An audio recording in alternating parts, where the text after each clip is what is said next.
Morning. I want to welcome each one of you to Halifax County Board of Commissioners meeting on this first Monday in November, November 6th, 9:30. Thank all of you all for being here. Do appreciate your attendance. Meeting will officially come to order. At this time, we're going to have the invocation led by Commissioner Sammy Webb, followed by the Pledge of Allegiance, which we will do in unison. Those of you who wish to participate, please stand at this time.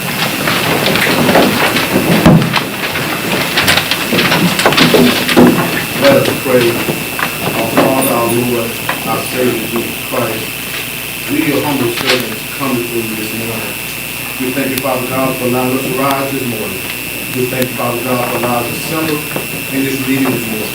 Father God, we ask that we be guided, not by our wisdom, but your wisdom. Father God, God bless this county, bless the state of North Carolina, and God bless America. In Jesus' name, amen. Amen. I pledge allegiance to the flag of the United States of America and to the republic for which it stands, one nation, under God, indivisible, with liberty and justice for all.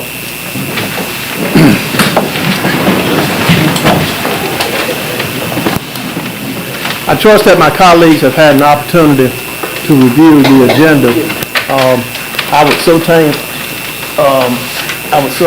like for a motion to approve, if that's your pleasure. Motion by Vice Chair Brewer, second by Commissioner Johnson. Any further discussion? All those in favor say aye. All opposed, like signs.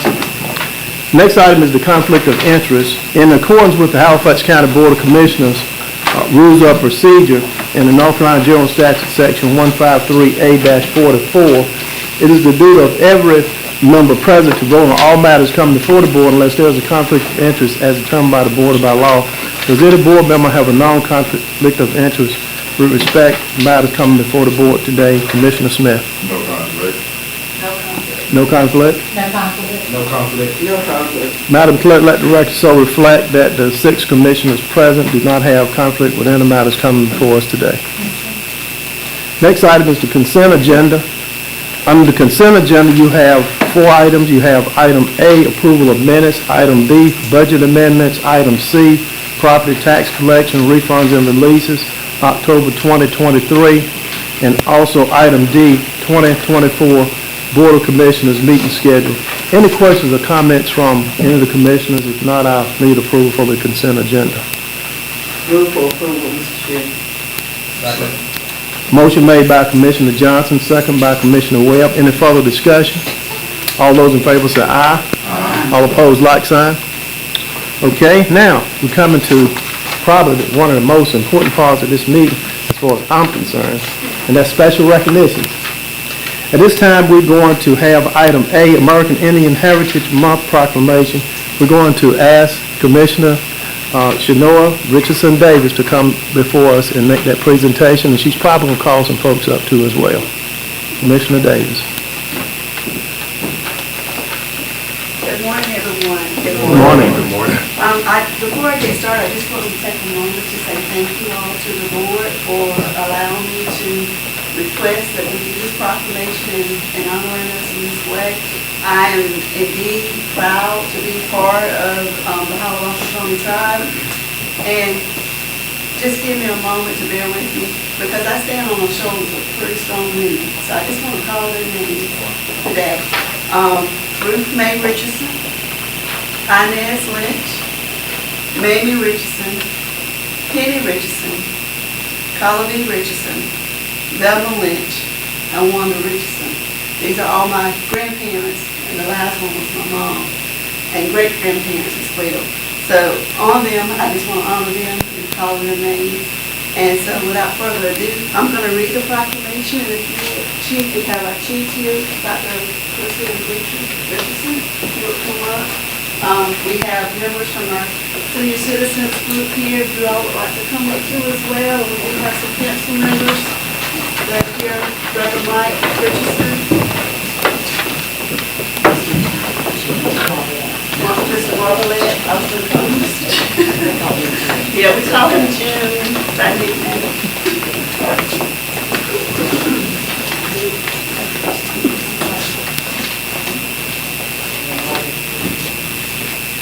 this hat I'd like Chief Dr. Marvin Richardson to come This in.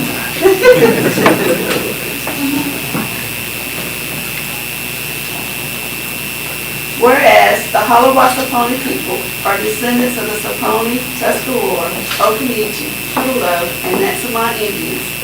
In the 1700s, these 5 tribes merged, settling in the areas of Halifax and Warren counties, where the Haliwassaponi tribe live today. And whereas the name Halawa is derived from the 2 counties, Halifax and Warren, which are the ancestral homelands of the Saponi people, dating from the 1730s. Whereas the Haliwassaponi tribe adopted their current form of government in 1953 and was recognized in 1965 by the state of North Carolina. Also, in 1957, the Haliwassaponi tribe established the only tribal school that was recognized by the state of North Carolina at that time. Today, the school building houses the Haliwassaponi Tribal Charter School.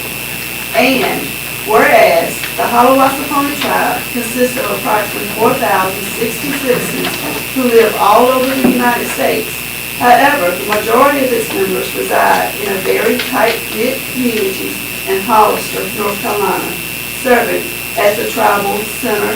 And whereas the Halifax County Board of Commissioners encourages citizens to educate and celebrate the vibrant history and culture of the Haliwassaponi tribe in Halifax County. Now therefore, be it proclaimed that the Halifax County Board of Commissioners does hereby celebrate the month of November as American Indian Heritage Month and orders that a copy of this proclamation be spread upon the minutes of Halifax County Board of Commissioners this 6th day of November 2023. Signed, Burnham J. Bryant, Chairman, and Andrea Wiggins, our clerk to the board.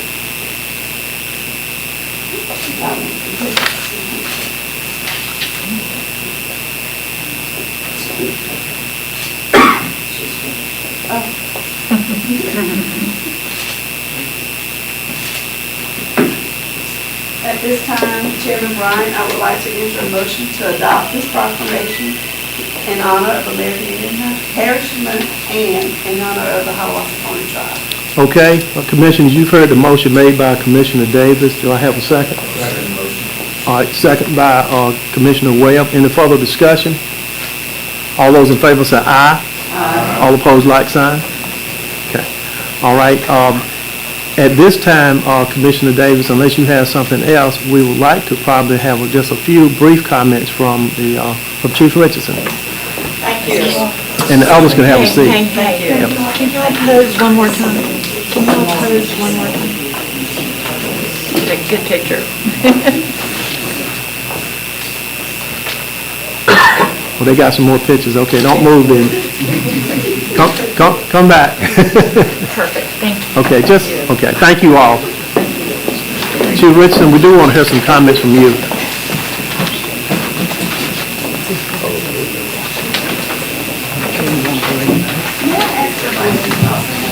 Sure, okay. All right, yep, you can speak very briefly, yep. Right here with me. Thank you. Chairman Bryant, other members of the commission, and others who are here with us today, on behalf of the Haliwassaponi Indian Tribe, I want to say thank you. We really appreciate you giving us this honor for the month of November. I also want to say to you, we are truly proud of all of the support that you have provided to our tribe over the years. And certainly we look forward to continuing to work with you as we embark upon many different endeavors. As you know, we are seeking federal recognition. So again, you have supported us along the way. And as we go along, we certainly intend to keep you posted. Again, thank you all. Thank you, Chief. Nahan Pipi, Dr. Marty Richardson, Mukika Hanase, Mima Haliwassaponi Isa, Inki Yinki Wima. My name is Dr. Marty Richardson. I serve as Vice Chief of the tribe. And as the Chief said, we want to thank you for giving us this opportunity to acknowledging our presence, for the partnership that we've had with Halifax County for so many years, the support that you've given us all, the patience that you have with us. We're hoping that things, that the best is yet to come for our tribe.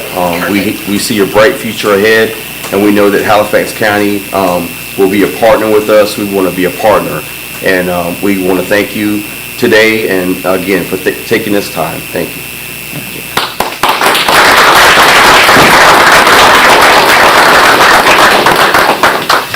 Chief Richardson, you did touch on it, but we got many projects going over in your community. Yes, ma'am. Okay, next item under special recognitions, resolution honoring the Child Abuse Resources and Education at John 316 Center, CARE, 25th anniversary. Vice Chair Brewer will make a presentation. I think we have the Executive Director with us as well. Commissioner Brewer. And we'll let those ladies introduce themselves to Commissioner Brewer before you start reading the resolution, if you don't mind. Well, I'm Shannon McAllister, the Executive Director of Caring Services. This is Jody Dallin, our board chair. Thank you all for being here. We appreciate it.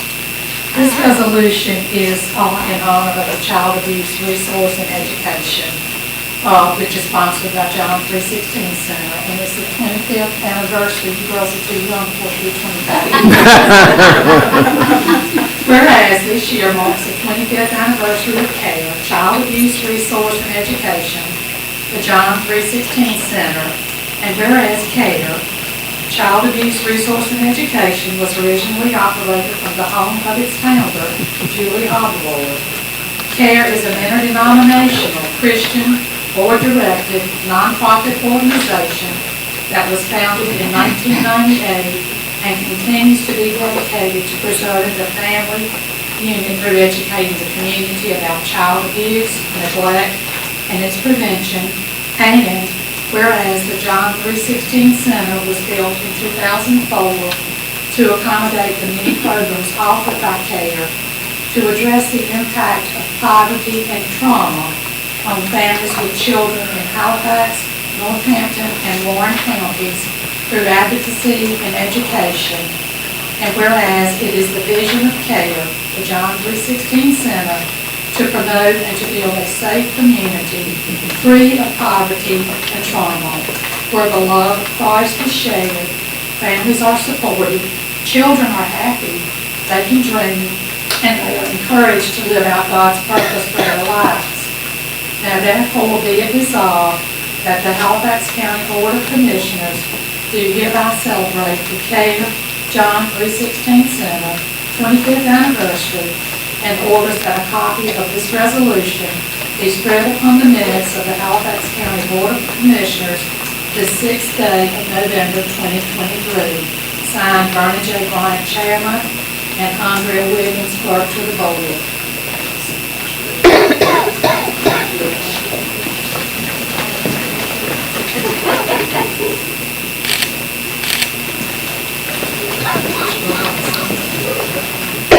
Commissioner Brewer, I think she's trying to take a picture. Sorry. You may want to step. Sorry, I'm hiding it back. Thank you. Okay.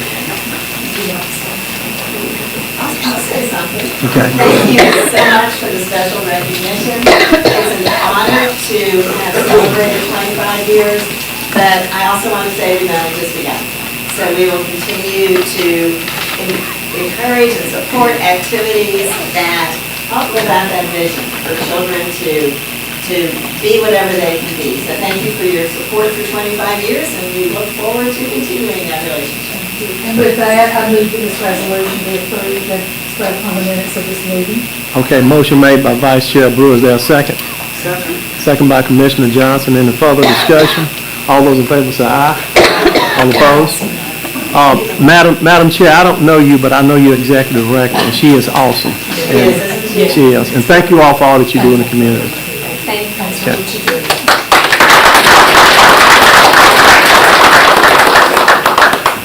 Okay, next we'll have, wow, never thought this day would come. That's why I wore these colors today. Retirement resolution for Bruce Robusto, Public Health Department Director, and Mrs. Johnson will make that presentation. Ms. Johnson for the record, is also on the health board. And he loves orange, by the way. I didn't wear anything. I got it for you. I would like to say before I read this resolution that I've been on the health board, I don't know how many years, but for many, many years. And I can truthfully say that all of the directors that I work with, you're one of the best.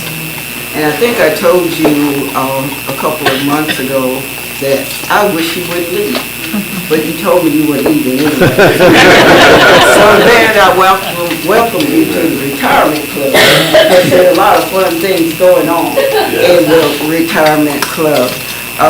I think that last week we had an opportunity to attend your reception. And I think that spoke well of you because it was a lot of people in attendance. And they had a lot of wonderful things to say about you. But one of the nicest things that they said was that you allow them to do their job.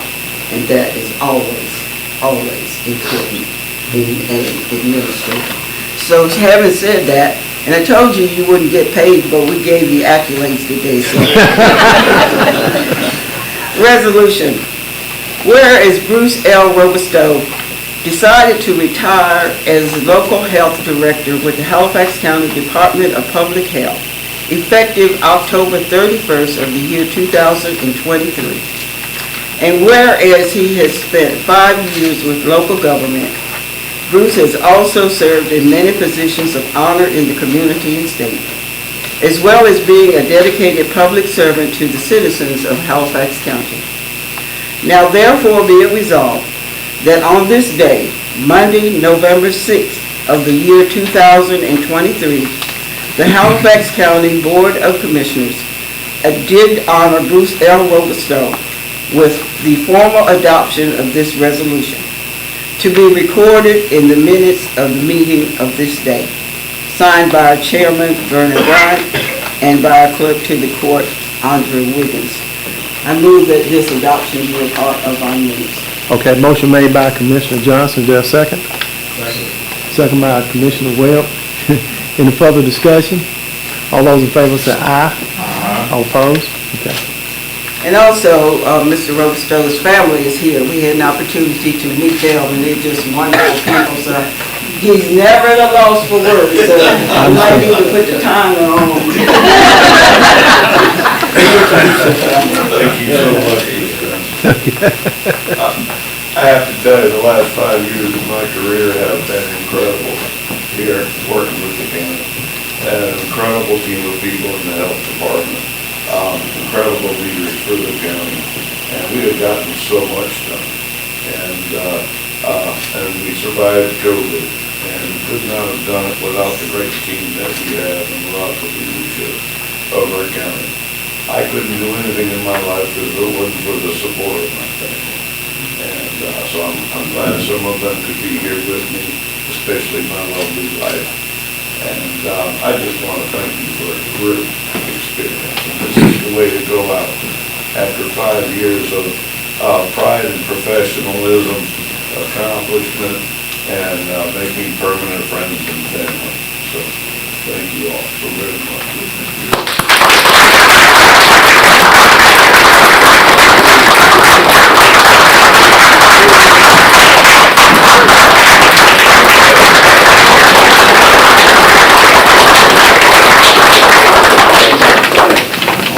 As Bruce mentioned, his lovely wife and his son is back there with him, and that's one of the things that Bruce talked about a lot of his retirement reception was his family.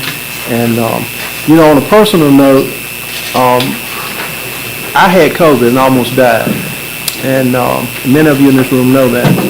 But I want you to know this health director contacted me every day, text me or call me every day that I was in the hospital, and I was in the hospital for 11 days. And even when I got home, he did the same thing, but checking on me, advising me, checking with his medical people about what I needed to do, and I will never ever forget that, Bruce. And I do appreciate that. And by the way, I'm wearing this orange for you. I know you are. I'm not really a bow tie guy. But anyway, thank you so much, Bruce. And by the way, I think Ms. Johnson just, wanted me to say this instead of her, but we got about 40 or 50 committees. You're welcome to serve on any of them, and so you're very much welcome. Thanks again for a job well done. Thank you. Okay, next we have a retirement resolution. Angela R. Newell, Department of Social Services. She's not with us this morning, couldn't be with us, notified us at the last minute. We're going to ask Commissioner Smith if he would read that and we would so adopt it.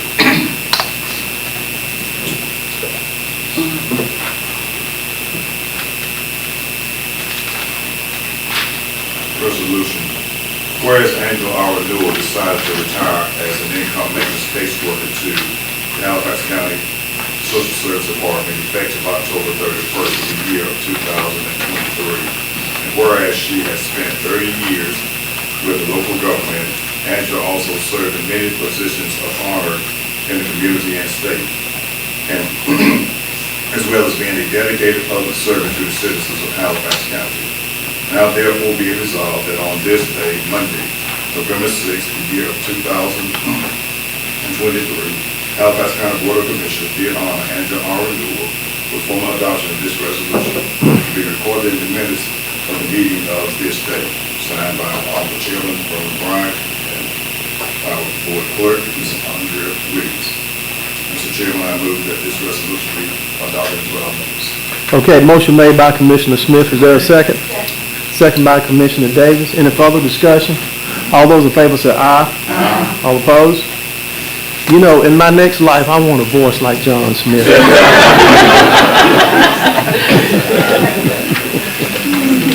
Boy, he has a voice. Barry White doesn't have anything on you. Well, yeah, maybe. I'll take that part back.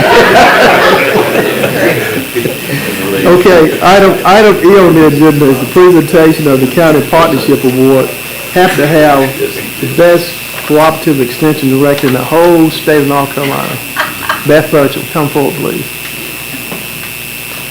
You know, and I really mean that Beth is very innovative, and boy, she's a worker. Well, thank you. You said that in front of our district director I didn't know with us today, so. I didn't know the district director was here.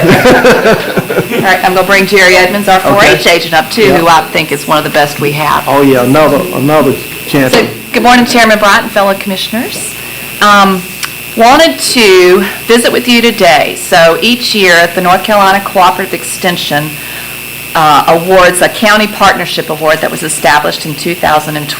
This honors one county partner in each of our 5 extension districts at the North Carolina Association of County Commissioners Annual Conference.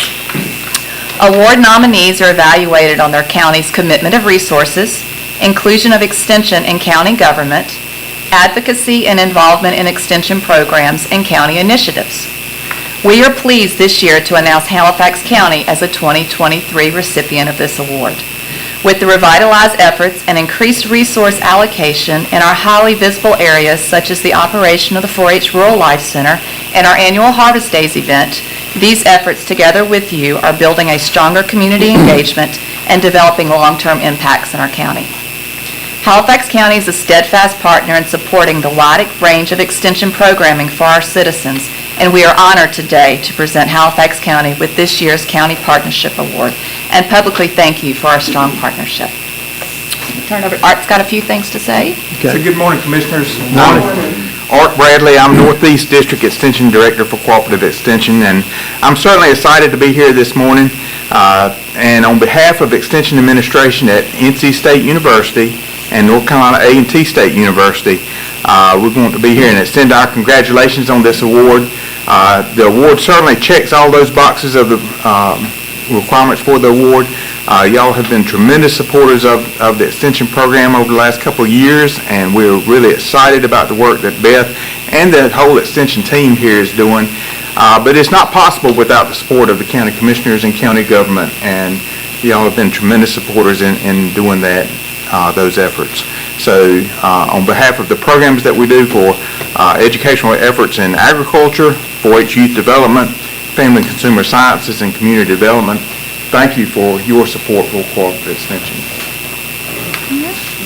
We have an official award that we'd I'm love. gonna let the county manager come down and receive it on. Let Ms. Denton. Yeah.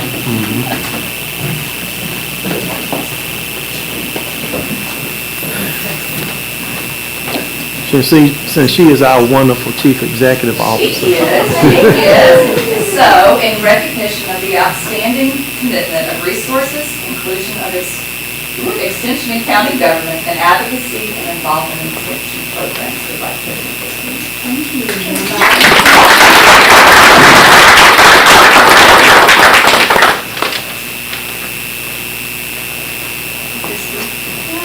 Thank you. All right, Beth, thank you all so much, and Aung San Suu Kyi, Jerry Edmonds, you're a winner too. We appreciate you. Amen. Absolutely. All right, thank you for traveling this way to be with us this morning. Oh, yes, sir. Appreciate you. Short drive.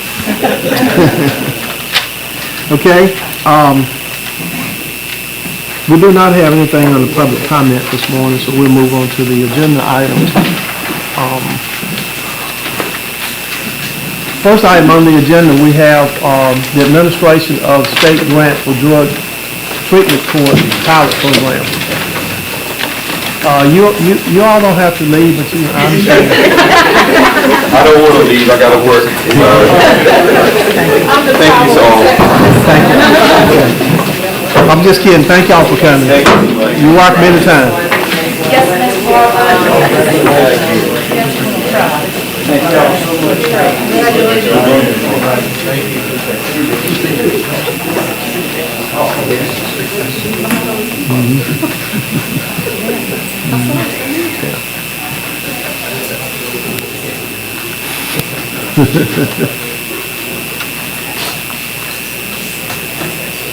Okay. After there's only 5 people left in the room. Attorney Rollins and the Honorable Judge Teresa Freeman, District Court Judge, we'll hear from you all this time. And I don't know which one want to go first. I'll lead, Okay. and so Judge Freeman gets to follow me for a change. How about that? My honor.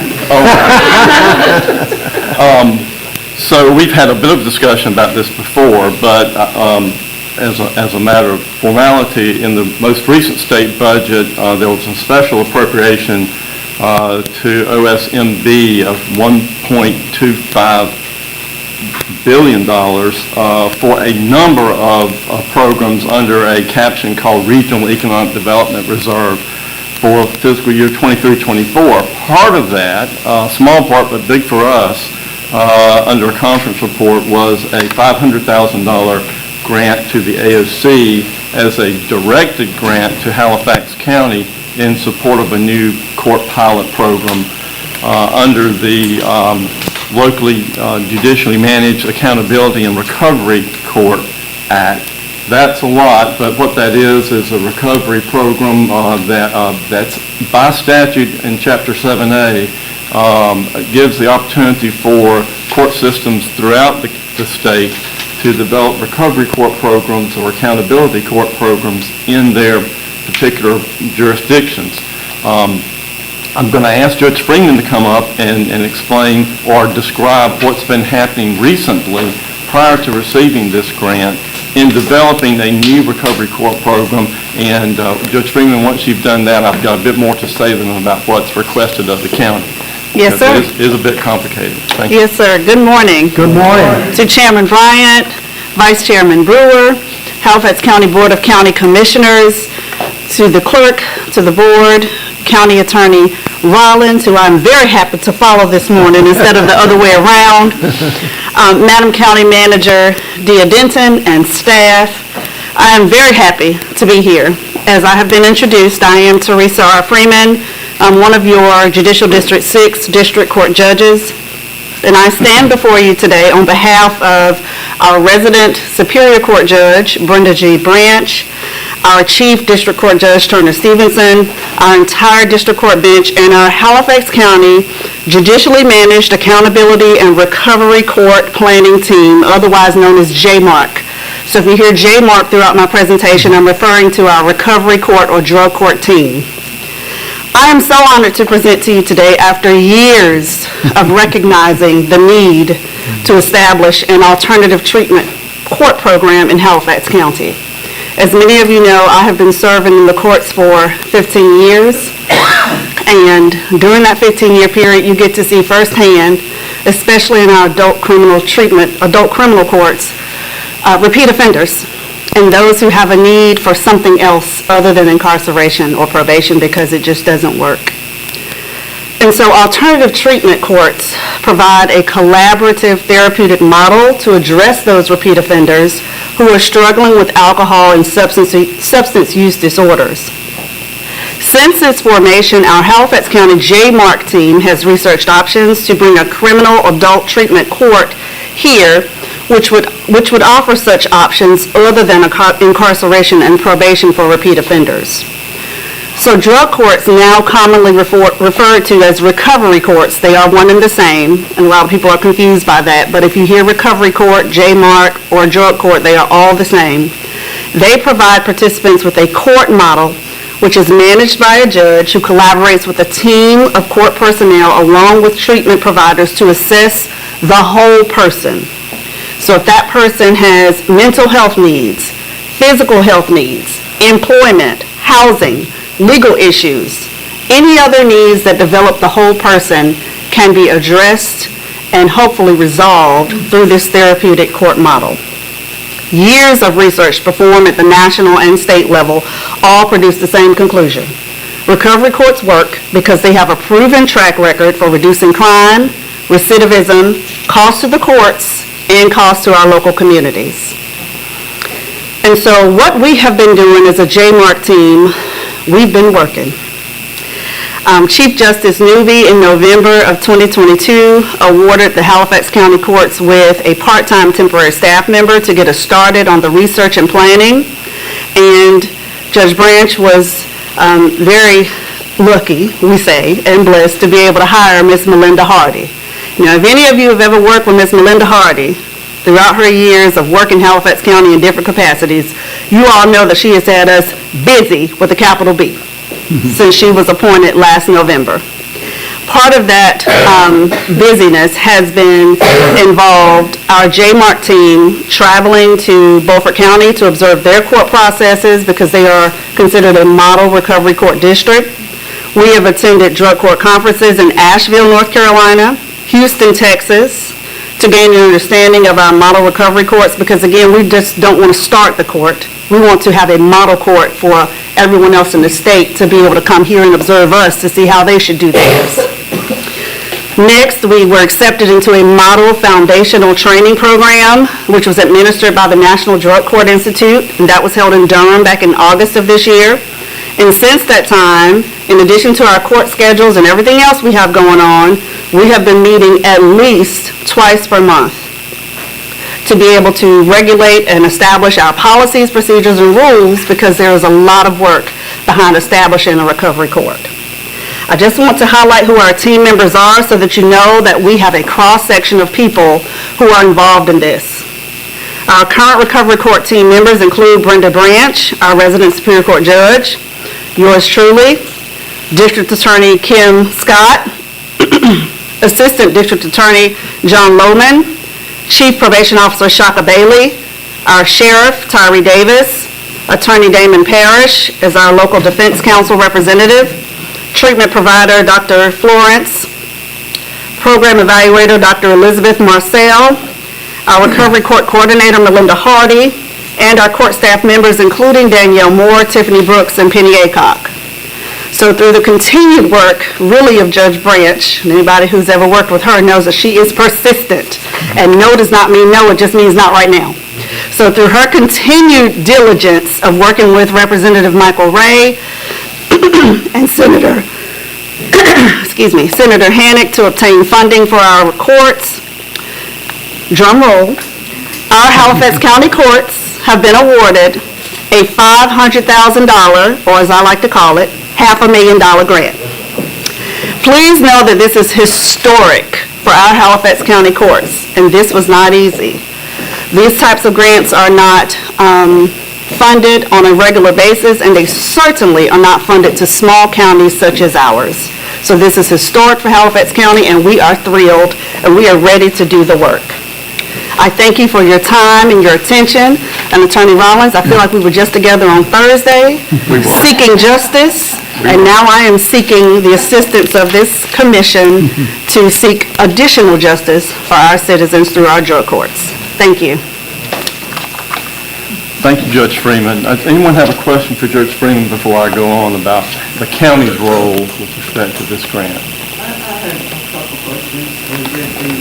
My first question is, as I read the document and the information that was given, it cited that it will be a pilot program. Is there a timeline on that program? What is it? Yes. As we understand it, this grant funding is for 2023 through 2025. However, our further understanding is that if we are not able to get it established and up and running by that point, which we do plan to do so, just so you know, by summer of next year, to actually start the court, that the funding does not cease. In other words, our understanding is that the funding will not go back to the state. It doesn't revert back. We have past 2025 to continue to use that one pot of funds. All right, but pilot in the sense of it is just one $500,000 grant. That is our understanding, that it is not going to be renewed. However, we all know that our Chief Justice Newby believes in recovery courts, and we have a firm belief that by the time this money and this term of money runs out in 2025, that they probably will be funded by the General Assembly statewide, such that we won't have a problem seeking funding, seeking administration from our county, or seeking funding from anyone else. So that's what we're looking to next, is being funded throughout the state by the time we get our court up and running 2025 at the end of that funding cycle. And maybe this question should come later, but the question is this. You talked about people being assessment made of individuals, and that assessment would entail all aspects of their lives. How are these people targeted? Are these the people that come to the court and then they're recommended to the committee? Absolutely. Okay. So just to clear up, this particular funding grant is for our Halifax County adult criminal courts, so not juvenile. Now, separately, you may have heard in prior years that we do have, although we aren't up and running right now, a recovery court that's connected to our juvenile DSS abuse, neglect, dependency courts. That's separate from this. This is only for those offenders coming out our adult criminal courts. So those repeat offenders that we all know by name, we know them when they come into court. Probation has not worked, incarceration has not worked, and as the community likes to say a lot, well, you should just lock them up and throw away the key. You know we can't do that. There are limits on the time that we can put on people, statutorily prescribed limits. And so when that time, 30 days, 60 days, 120 days is up, they're right back living in the same community, going back to that life of crime and drug use. And so that's what it's for. It's for those criminal offenders who just are not being helped by the criminal justice system. They need help to get rid of, address their substance abuse and substance use issue.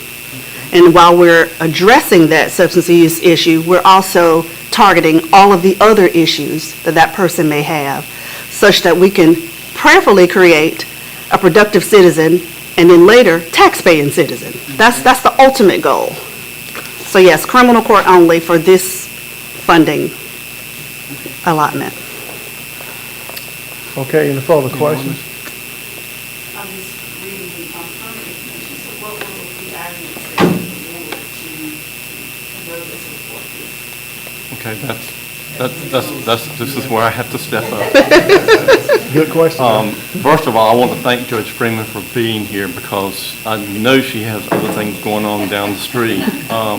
But thank you for doing an excellent job of summarizing this for the board, because they've heard very little about it. Dia and I and others have been somewhat involved in getting updates from you, so thank you so much for being here. Yes, sir. Ms. Davis, to your question, I'll say this. You will recall that I say many times to you that if a program of work is not some work that the county can do, then we can't provide funding for it. Okay. That there are rare exceptions. This is one of those rare exceptions.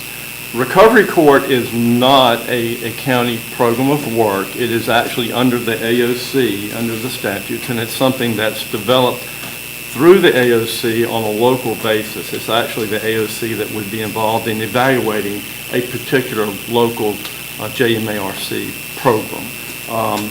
However, there is a statute in Chapter 153 which concerns counties that does allow counties, and it's in your package, 153A 212.1. It does allow counties to appropriate funds under a contract with the state for the provision of services for speedy disposition of cases involving drugs or involving other kinds of matters.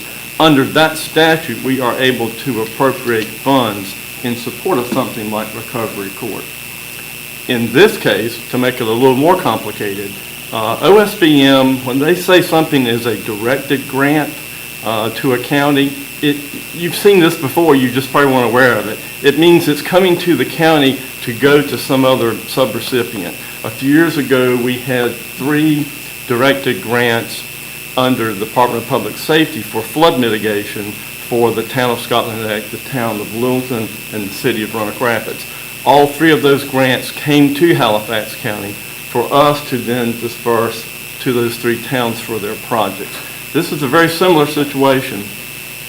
We've been asked or directed, whatever, to receive this $500,000 and provide the physical management for these funds and provide it to appropriate it under a grant project ordinance to appropriate it to the local JMARC. JMARC, I run the letters off, I'll just say the acronym.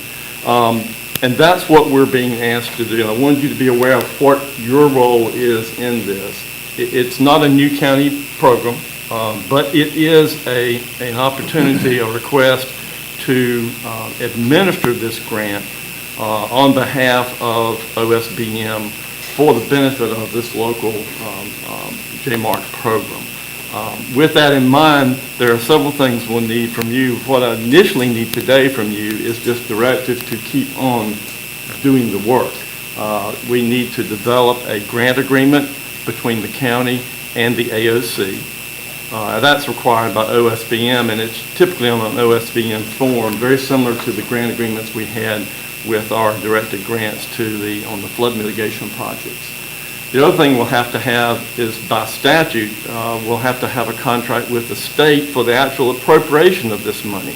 One thing to have the grant agreement and receive the money, that puts it in Mary's bank account, your bank account, right? But the other thing we have to have is actually appropriate that money, and to do that, that's under the statute that says we need a contract with the state to appropriate funds in support of the JMARC program. So there's 2 things.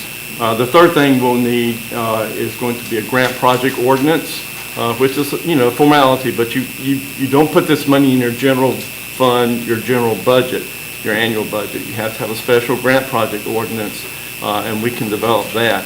That will have an abbreviated budget for what is to be done with this $500,000.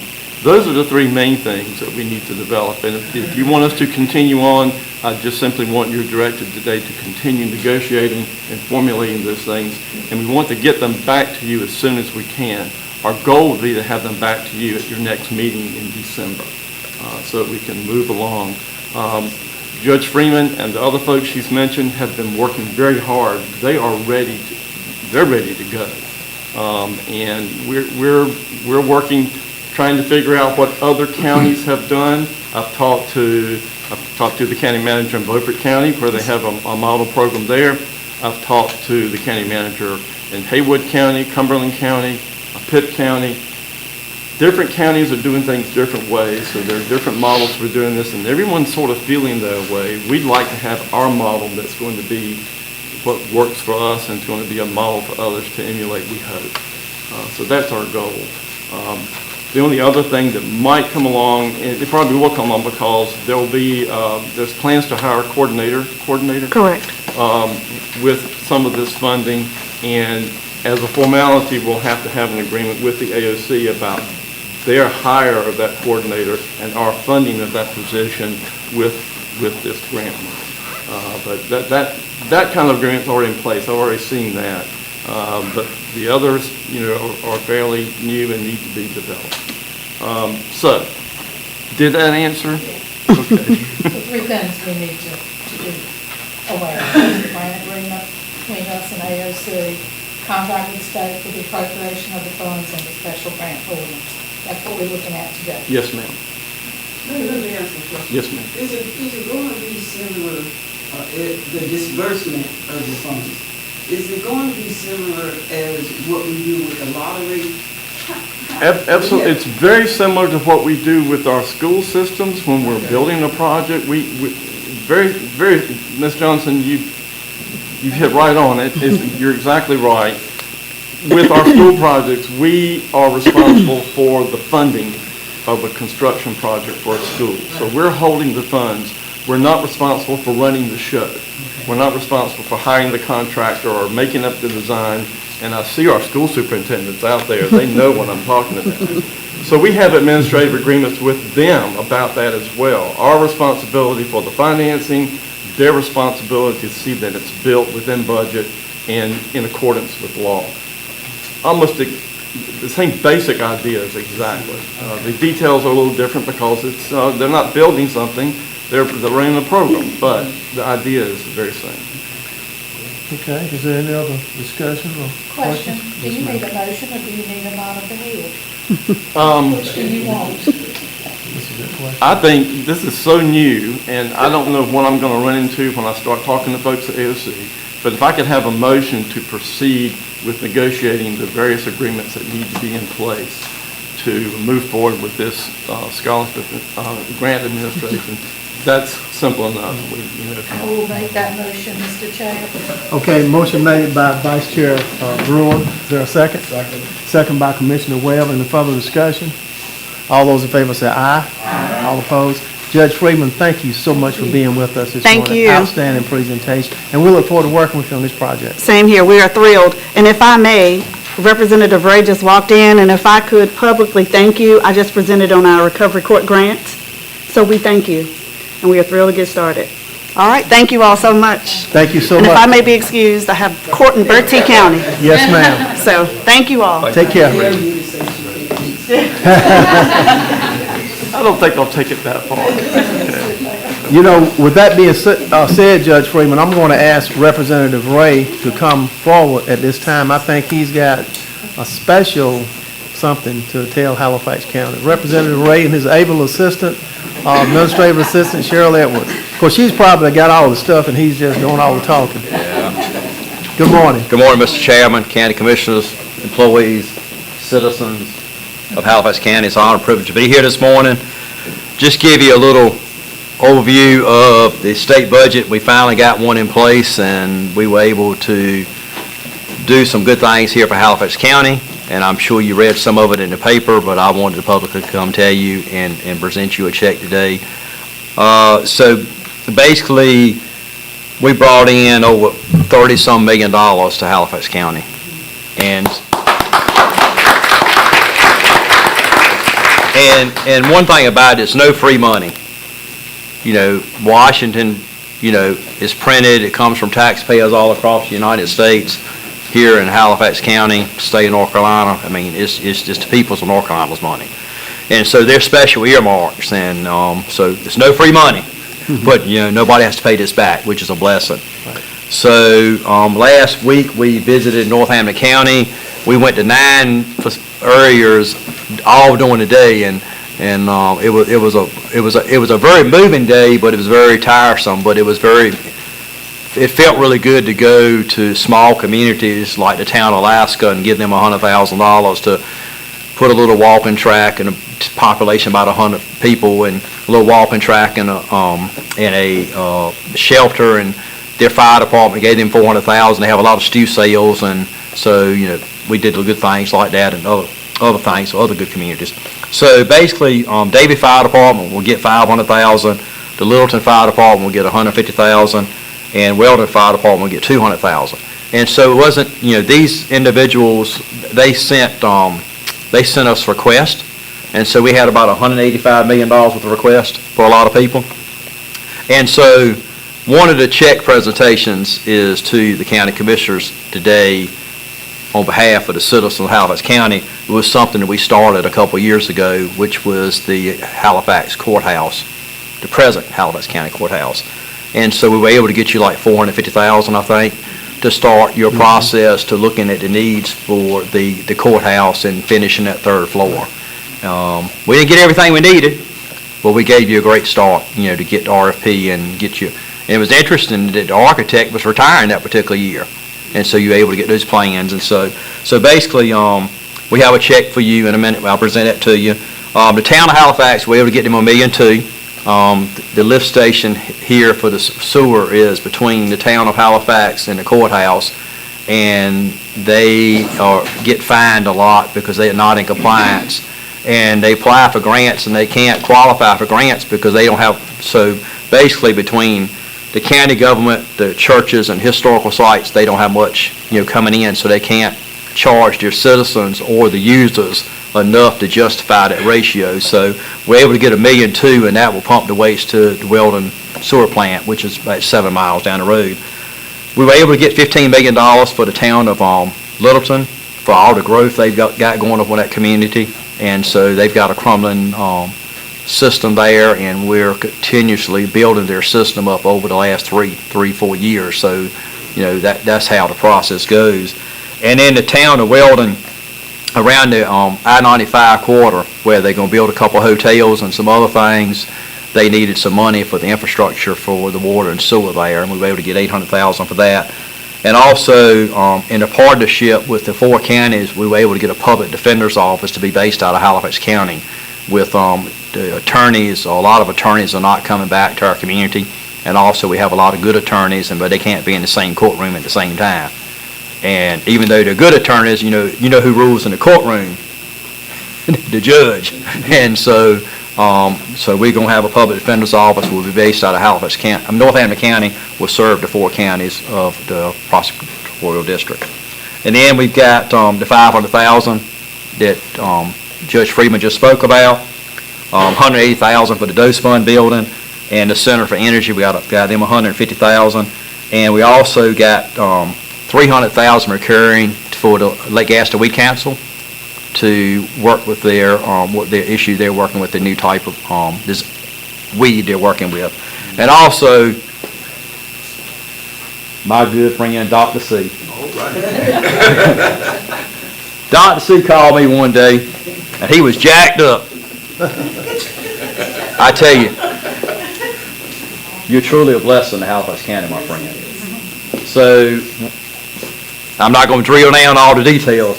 All we done. No, don't do that. The only thing we're going to drill down to is we were able to implement some language into the budget, $1.6 million more for Halifax County School District. So it happens by phone calls and finding out things. So that was a blessing. So, All right, you can come up here, Representative Wright. Commissioners, staff, y'all, we're going to do it up here by this. Just come up here.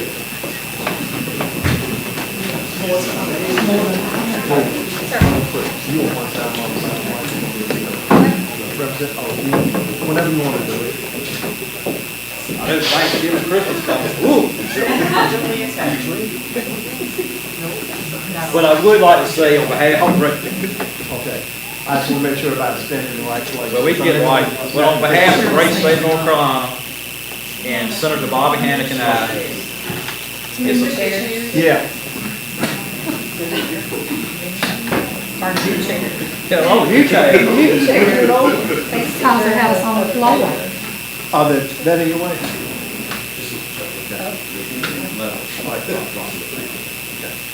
So on behalf of the great state of North Carolina, Senator Bobby Hannick and I, it's an honor and privilege to present this check, $8,250,000 for the courthouse project that will help move Halifax County forward for public safety and for all departments.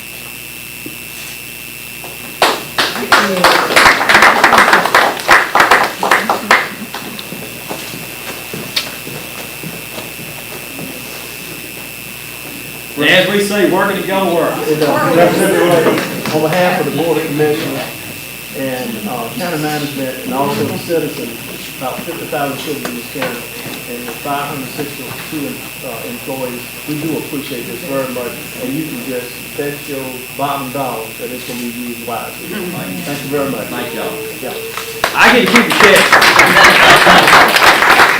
We recycle it, so this afternoon, we'll walk through this, and we'll do a presentation to Warren County tonight. Right. And then we'll do a presentation to Vance Granville Community College for about $3 million for their heavy industrial, for CDL truck driving and heavy equipment mechanic and operational. And then we'll be at the Warrenton Fire Department, about $500,000 for them tonight. So, but this is your money at work, so thank you for what you all do.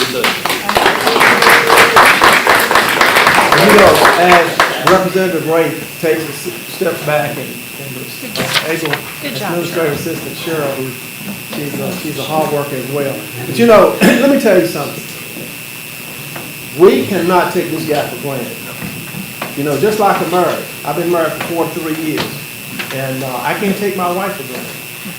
You know what Representative Ray does for his district, District 27, Halifax, Northampton, and Warren County, we can't take it for granted, y'all. You know, I've been in politics and I've been around this stuff for a long time. And a lot of people have been in his position, have been my very good friends. Most of them have. And I pretty much know it. No one has delivered the goods like Representative Michael Ray. And you can't take it for granted. He knows how to reach across the aisle, and not just with Democrats, but with Republicans, independents, unaffiliated, anyone who will listen to him. And he's able to do that. And that's what you have to do this day and time. You can't stick to your party. It's not going to work. It's not going to work. You have to be able to reach across the aisle and work with folks, and it's compromise and being able to work with people. I'm a firm believer of that. That's why I've been pretty much successful, I think, in my career. But I'm going to tell you something. Do not take this guy for granted. I want everybody in this room to stand up and give him a hand clap of thanks, please.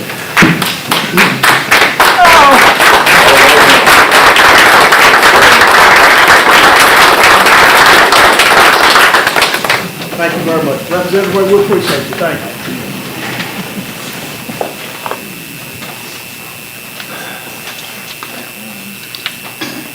Okay, the next item we have on the agenda, Halifax County School needs distribution request, number 1, Finance Director, Ms. Duncan.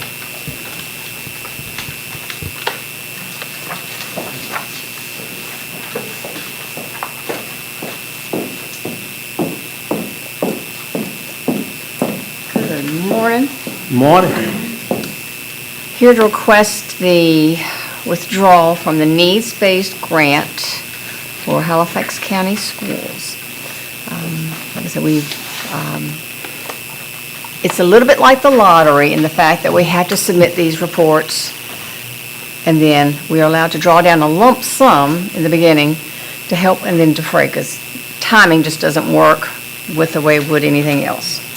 So that's our request this morning, is to draw down the needs-based distribution request for Halifax County Schools. It's limited. We can only draw, we cannot touch any construction funds. It can only be architectural design and other. And how much money do we have in that fund? So, yeah, I sent it to Dia this morning. Oh, how much is in lottery? Yeah, right. Oh, no, in this account, no, this is, account. Oh, this one. Right. this was the 39 million that was in this one. Yeah, the total with our match is 41 million. The amount of this request is 6 million. Okay. $856,660. Okay, all right. Okay, any other questions or comments, commissioners? If not, need a motion for the approval of distribution request 1 for Halifax County School for the needs-based public school capital fund. Motion made by Commissioner Davis, second by Vice Chair Brewer. Any further discussion? All those in favor say aye. Aye. All opposed? Okay. You're going to stay standing, right? Again, yes. Okay, you'll be there for a few minutes. My next request is on behalf of Weldon City Schools. That's right. Again, to withdraw request number 1, and theirs is in the amount of $4.6 million. Okay. Their total grant was $50 million. Right. But at this time, we can only draw down the 4.6. So again, we send this in now their board has already pre-approved it. They met before us. But anyhow, so we really won't get the funds for either of these until the end of November. Okay. What is your pleasure, Commissioners? Motion made by Commissioner Johnson, second by Commissioner Smith. Any further discussion? All those in favor say aye. All opposed? Okay. And number 3 is a different request, but it's still out of lottery. This is a fairly new program that they started about 3 years ago. It's called the Repair and Renovation, and it's a flat amount that they get every month, and it accumulates, and it's restricted that you can only do it for renovations to classrooms. Nothing administrative, no land acquisition, anything like this.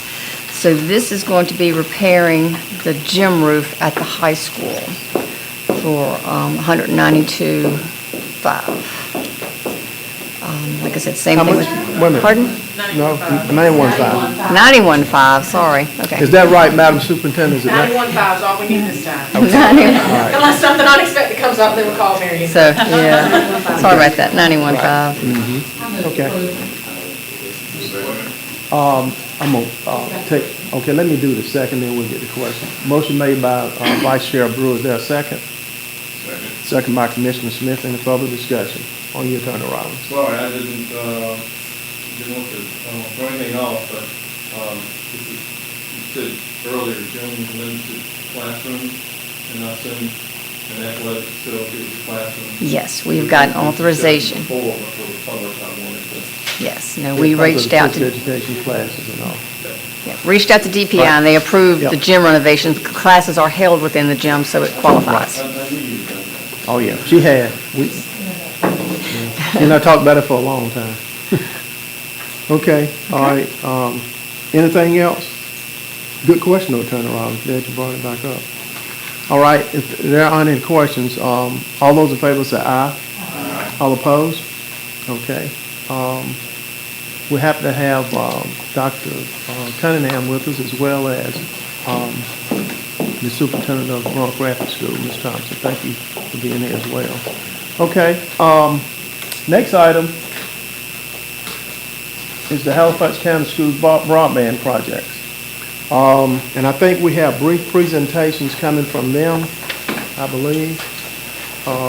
Ms. Wells?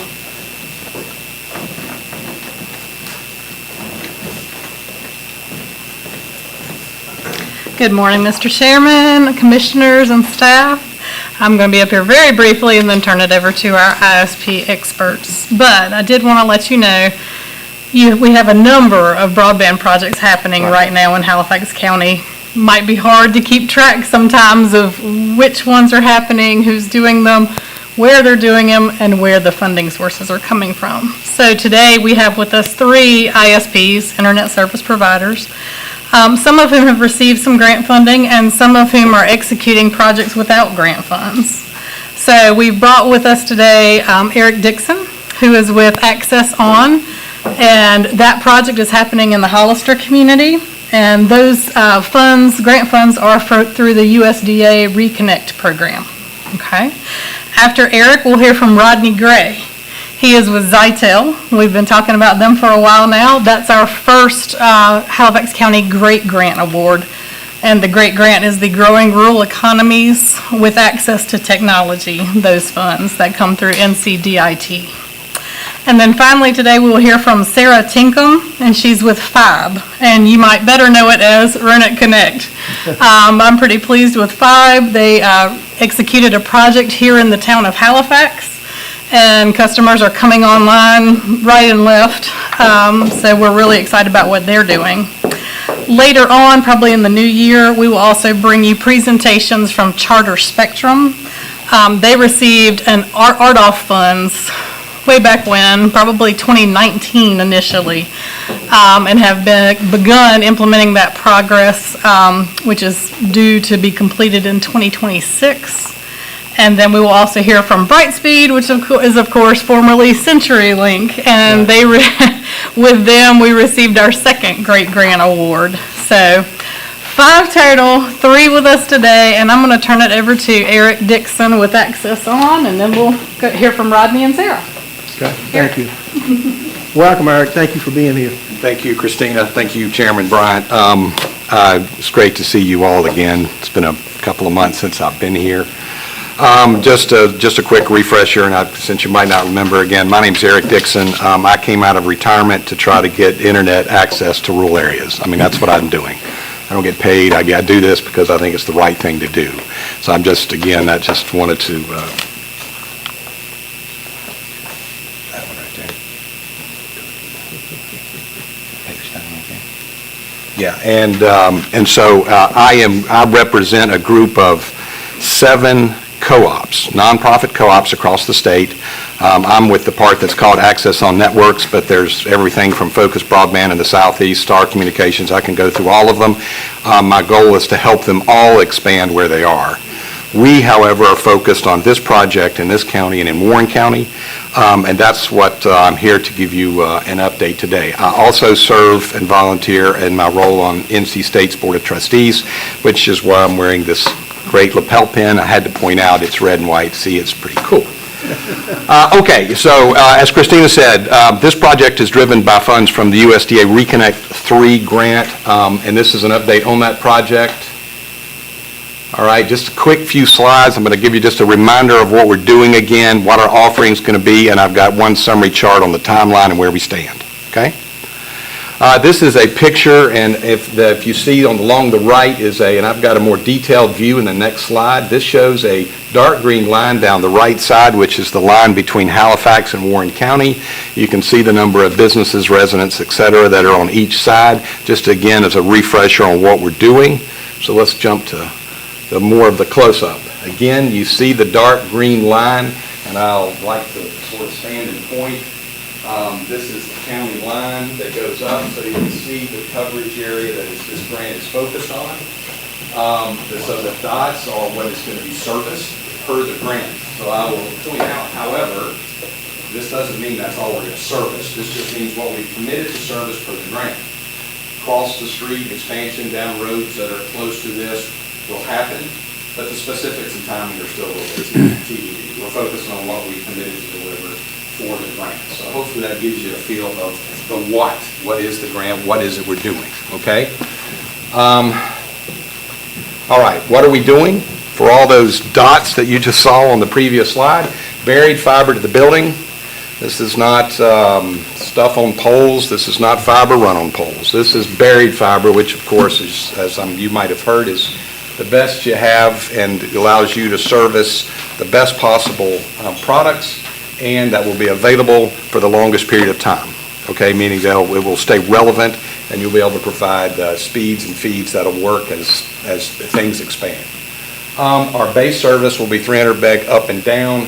We'll go up to 1 gig up and down and even higher. We're going to have a 2.5 gig up and down, and just as a quick techie comment, 1 gigabit is 1,000 megabits, so it's a little over 3 times the bandwidth as that 300 to go to a gig. There'll be business and residential offerings. We'll also have an affordable 100 up and down option that'll be part of the ACP program and Lifeline. And I will point out again, this is nonprofit co-op pricing. This isn't we're trying to make as much profit as we can. It's covering our costs. Again, that's why I decided to come back and work with a group of co-ops. So it wasn't about how much money you could make. It's about actually connecting people. All right. We will have adders, premium Wi-Fi service, premium on-site service and voice. We think, based on our experience, that, and we're still working on how we're going to solve this in a very thoughtful way. We want to make it so we can help people who are getting connected. Not just say, oh, okay, we ran your fiber to the side of your house, have fun. No, we think people are going to need a little bit more help getting connected, even after you actually hook them up. So we're trying to figure out a way to solve that in a very cost-effective way and having some part of that being free. So it's not just, see you later, nice knowing you, here, you've got it now, have fun. Okay. Now, detailed chart, but I'm a detailed person and I think more data is better, all right? This is a timeline, basically a calendar timeline with a lot of the key data points. Obviously, this isn't every piece of the schedule to deliver, but you can just sort of see the timing as we went down. Final approval from the USDA came in 2Q. We got Equipment Hut property approval. You notice it was done in late 3Q. That's in red because it was past the target. It was past the target because it took the EPA 6 months to approve the locations from an environmental perspective. It should have taken them 2 weeks. Sorry, I don't mean to throw anybody under the bus. They were busy with backlog, but it held everything up because we can't move forward, finish designs, and do all the rest of the work we need until we get that approval. So it finally came, which then turned us loose, and started closing down on our Equipment Hut property work. And another big thing that just got done, that network engineering, the fourth bullet, final review and approval. Now that the EPA approval was done, we could get final approval on the network designs. And then now the paperwork on the Equipment Hut property, I have at risk there. I believe that's now on track because last week when I did these slides, a lot of things happened, which makes me now think that that particular data point is on track. We will start doing fiber layout staking and also get the Equipment Huts rolling, break ground on them, and then ordering fiber, the whole process that goes behind it. So things will now actually start to happen. I have TBD on the first customers online. I will fill that out whenever I'm comfortable with the actual supply side on the fiber. We have fiber already. We, of course, took risk purchases. But I'm hedging there still a little bit until we get these last few things done. And like I said, Equipment Huts going in will sort of free a lot of that up. I've got risks, as I've already said. The property agreement risk I feel a lot better about than I did when I did this slide. And then, of course, lag time on orders as we cycle through and start putting the stuff in the ground. Okay, so again, sorry for a lot of detailed bullets. Maybe you look at this later and you have questions, I will get you answers. But again, I'm more on more data the better because you really know what's going on and I'm not just playing games. Questions? Sorry for the details and probably glazed you over a little bit with tech. Yes, ma'am. Well, I'm from the house. Awesome. So, how was the map drawn out where the lines would be laid? How was that little, how was this little outline done? What are you talking about, like how this little yellow part was done originally? Well, the dots. I'm being selfish. That's okay. I stay on Highway 561. Okay. There's been a lot of development that goes from Right along, right here. That's where I stay, right. That's right. There's been a lot of development of those houses, Yes. but as of right now, there won't be any connection. I think you'll find, because, for example, the way we'll run our transport fiber, and we'll cycle our runs around to the southeast and also back around to Raleigh to get hookups, you'll find fiber's going to be running right down that street. Okay. And I'm not giving you a final commitment. There's also a couple other folks I've worked with in the tribal team who live there and have made very strong requests as well to please cover. I think one of them said she lives right there. Well, I live right there. You do? Yes. So, I feel like that's a thing we could probably do. And there's other areas too. That's why I said across the street. I know the tribal schools are, we're going to be covering the way the USDA does grants, the way the lines work. Like, for example, these dots, I think the tribal schools are right there. These dots are really on that side of the street just because that's what you have to do. You do it, not draw a line down the street. But we're going down the street so you cover both sides, for example. Yes, ma'am. Okay, anyone else? If not, Eric, thank you so much. Appreciate all that you're doing for Halifax Thank you, Chairman County. Brown. I appreciate your time. Yes, sir. Have a good one. All right, now we're going to hear from Rodney Gray. Rodney, thank you for being here. My pleasure. Mr. Chairman, Board, thank you very much for having me. So, my name is Rodney Gray. I'm the Chief Operating Officer for Zytel. Zytel is a privately owned, small, regional internet service provider. We're headquartered in Bedford County, Virginia.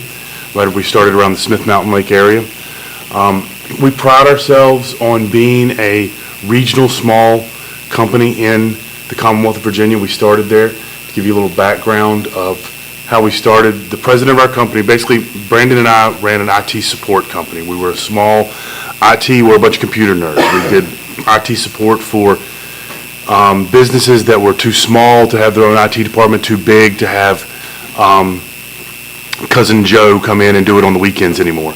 So we filled that niche for about 15 years, and then Brandon built a new house in Bedford County, Virginia, down on Smith Mountain Lake, and one of the national providers wanted $50,000 to bring cable TV down his gravel driveway.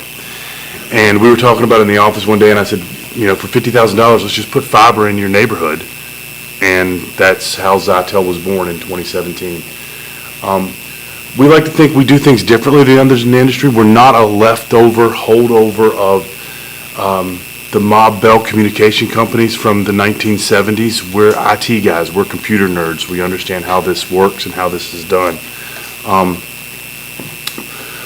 We come into communities that we build in very similar to the way we did with Bedford County in Virginia, and as we've expanded in Virginia, we become full partners with our counties. We like to see it as a partnership. We can provide the county government with things like dark fiber usage. We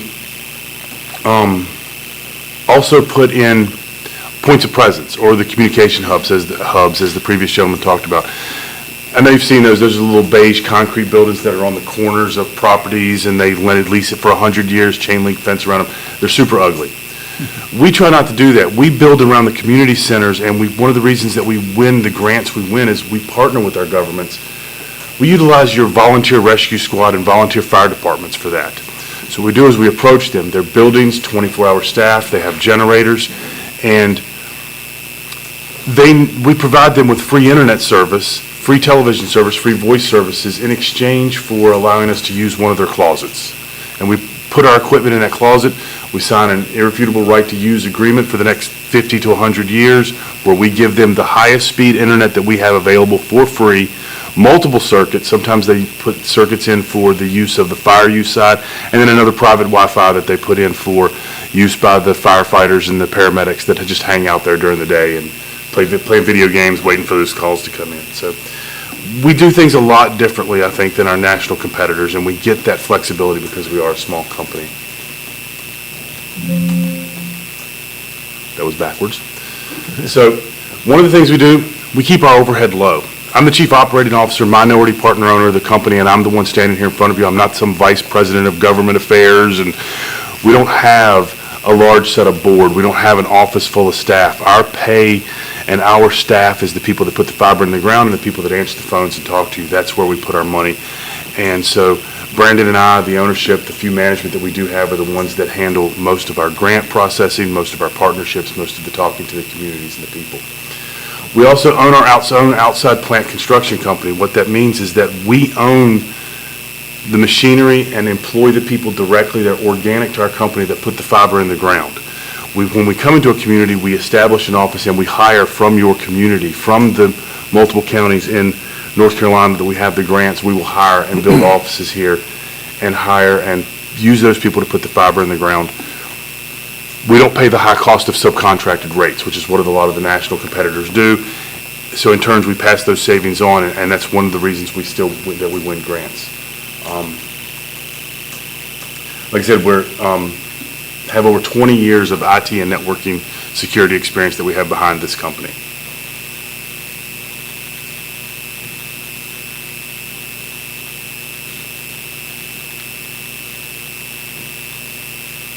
Am I pointing in the wrong direction?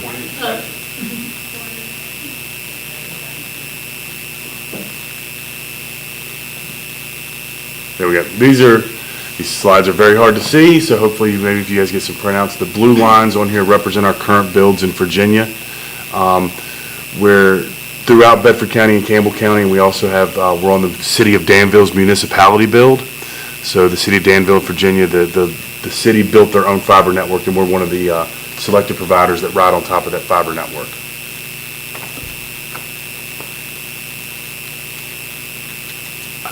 Okay. So the Virginia Telecommunications Initiative was the grant similar to the GREAT grants for the state of Virginia. It was one of the early developers in that grant process. It started in 2019. Or 2020. We were a 2022 winner for Bedford County. It was a 420-mile project that connected over 14,000 residents. I'm happy to say that it was an 18-month build. We did not apply for an extension like most providers did. We built it in 18 months. Our deadline is February 2024, and we're on track to be done in January. We have about 75 to 80% of that build done right now. We are in the top 10% providers in the entire state of Virginia for being completed, under budgeted, on time.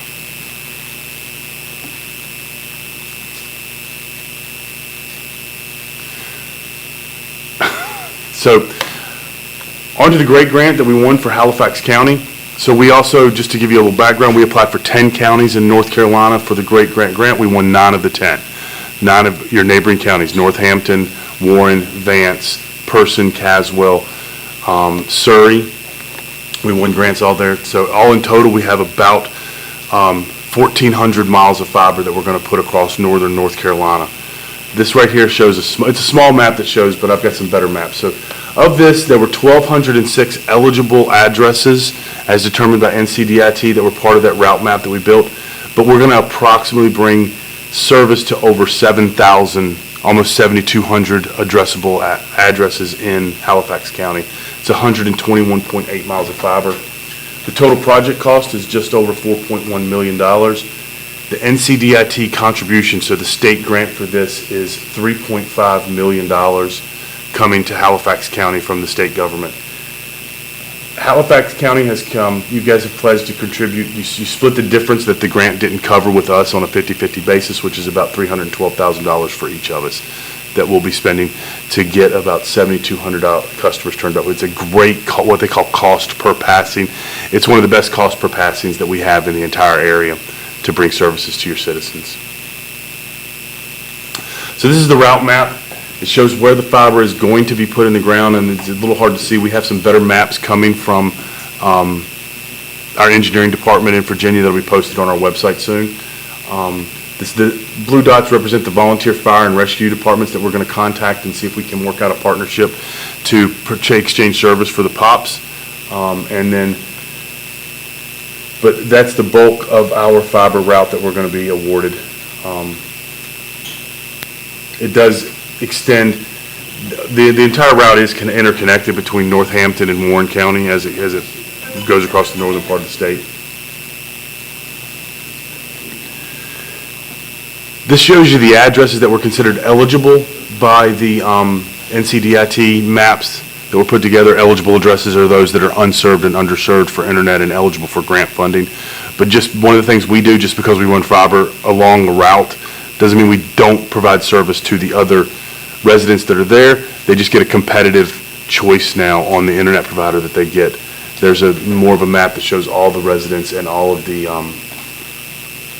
addresses that we're going to be serving.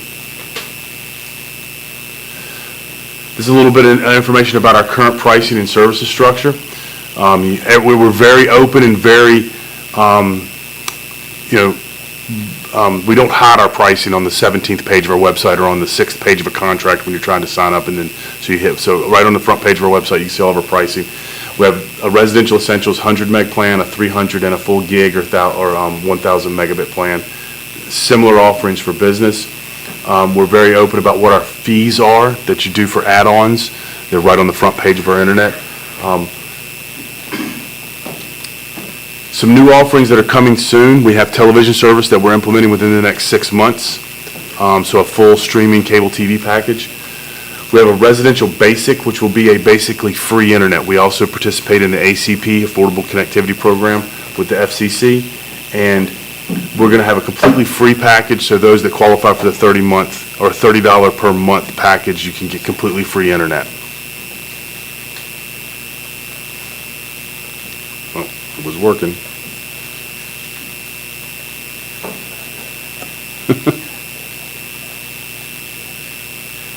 I promise I know how to push a button.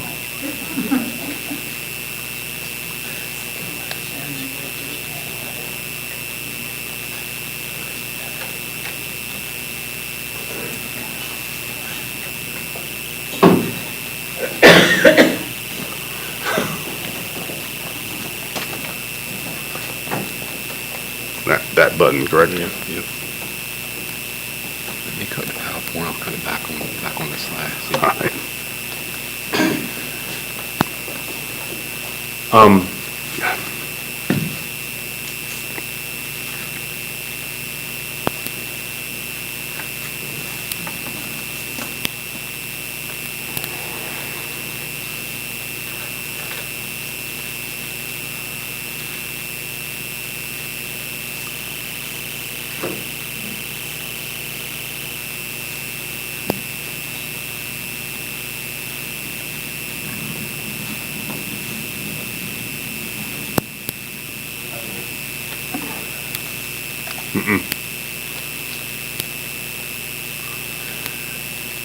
Okay, so this is one of the things I think that we pride ourselves the greatest on, that we started out as a residential rural broadband company in Virginia. We provide up to 1,000-foot drop off the connection point or the main road to get to your service address for free. So, and 1,000-foot, at least in Bedford County, where I live, some of those farms, they have 3,000 and 4,000-foot driveways to get to the farmhouses that are in the middle of their property. So we're not going to make a ton of money, and we're not going to charge those customers an absolute fortune. We only charge the cost of the actual fiber. So that $40,000 that my partner got from Comcast to try to get the cable TV service down his driveway, no customer of ours is ever going to see that. So we have a couple different things. We charge them $1 per foot for the cost of the fiber. So if they're a 2,000-foot driveway, so a quarter of a mile down their driveway to get to their home, it'll be $1,000. So the 1,000 for free, and then $1,000 to get down the rest of their driveway. A lot of people don't have $1,000 to give you up front to install your service. So what we do is we offer a 25% discount if you contract with us for 24, 36, 48 months, 60 months, and we'll just divide it. We'll give you a 25% discount on top of that $1,000, and then we'll just divide the rest up on a monthly payment. Because that's one of the other things too. Unlike the national providers, we do not require you to go into some lengthy, long-term contract with us unless you do have the over the 1,000-foot drop. We don't do some special pricing where you get the special discounted rate for 6 months or a year and 2 years, and then you get hit with this bill that's coming in $200, $300 more than what you expected, and they tell you you're not in some promotional rate. I hate that when it happens to me, and when we started this company, we were not going to do that to people and give them some special promotional rate that's going to expire and catch them off guard, and then tell them there's no opportunities or promotions for existing customers. They're only for new customers. So we don't play those corporate games. The prices we charge you are the lowest we can possibly give you and operate our company. And if we may have a price increase that comes, it's going to every customer across the board and our entire footprint. Oh, hit it 2 times. So thank you very much for having me this morning. I appreciate the time. And if you guys have any questions for me, feel free to ask. Any questions from any of the commissioners? If not, we do thank you for your presentation. I do want to give you guys one thing I forgot because it's not on a slide. We do want to give you guys a quick timeline update. All the materials for Halifax County have been purchased. We were the first company that was the Round 1 grant recipient for Great Grant to invoice NCDIT for materials purchased, invoiced, and paid for already. So we're already ahead of the curve here in North Carolina. Your project is it's 24 months from the time we signed the contract. We signed the contract 2 or 3 months ago. And we only expect the construction to take us about 8 months to 10 months here. We're going to start in probably 90 days. Person and Caswell counties are the first 2 counties we're starting in. They're much smaller builds than here. And Halifax and Northampton are happening simultaneously. And we're going to be starting here. We're hoping to start just after, for Q1 2024, and be done before the end of 2024 with all of that fiber build in Halifax County. Okay. Thank you, Rodney. Thank you very much. Okay, commissioners, we're going to be at ease for about 10 minutes, a little bit over 10 minutes, about 11, 12 minutes. But 11:10, let's be back in our places. And Sarah, we'll hear from you at that time.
Hey, Sarah, thank you for being with us today. Hello, good morning again, everyone. I at first wanted to just commend the Halifax County Board of Commissioners as well as your staff. This has been a wonderful meeting. I actually have a background in local government, and you guys are really spreading the good news here today with all of the special recognitions and all of the great news coming out of the state legislature. So I congratulate you all. Thank you very much for having me. My name is Sarah Tinkham, and I am here representing FIBE, which is formerly known as Roanoke Connect. And we're very excited to be expanding into Halifax, and we're here to just kind of give you an update on where we've currently completed projects, where we plan to go, and everything else that we have going on. So I've gotten the skivvy on how to best use this, so hopefully it'll cooperate for me. Woo. Oh, I jinxed it, y'all, I jinxed it. Oh, here we go, okay. All right, so like I said, we are formerly known as Roanoke Connect, but we are still the same great brand with same reliable service. We are just under a new name, which is FIBE. And the next slide kind of goes over who we are, kind of our background, and where we've been. So currently we're serving over 21,000 homes and businesses across 7 counties, and I've listed all of those counties for you as well. We are actually the for-profit subsidiary of Roanoke Cooperative, which is based in Ahoskie, North Carolina. We currently have a strong partnership with MCNC or NC-RIM, and they are our dark fiber provider, and they currently have 4,500 miles of fiber optic infrastructure in all 100 counties. So it's a great partnership, and we really value them, and it's one of the reasons that makes FIBE so wonderful, in my opinion. Our goal is to deliver reliable fiber service to over 100,000 homes and businesses statewide. Any questions so far? Okay. Here we just have our mission statement. It's something that we are very proud of, and one of the main things that we pride ourselves on is providing reliable and cost-effective solutions for fiber to rural communities in North Carolina. And I'm not going to read everything on this slide, but ultimately, FIBE will deploy a purpose-built fiber optic network that vastly exceeds the reliability, coverage, and capacity of legacy networks, allowing counties and municipalities to excel in a hyper-connected world. Obviously, we know how important fiber is to community and economic development. We know that rural areas in North Carolina have been somewhat overlooked or left behind when it comes to the broadband infrastructure, and that's something we at FIBE want to change. So that's why we are here. Currently, another aspect that kind of separates us from the legacy carriers, we actually offer a 20-foot mid-span clearance, which is basically for farmers and equipment. We know obviously rural areas mean more farmers, larger equipment. We've received concerns in some of our counties from farmers who are concerned about hitting our infrastructure.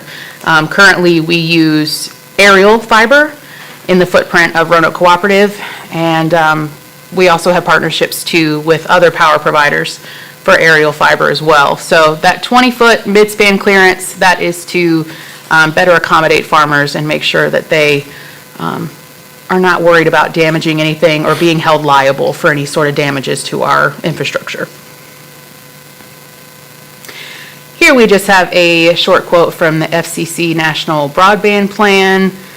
It's basically reinforcing how important broadband is for economic growth and for areas to be competitive, for a better way of life for their citizens.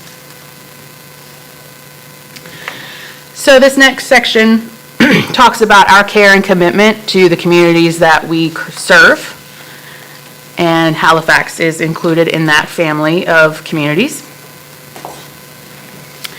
So we pride ourselves on doing more than just providing fiber.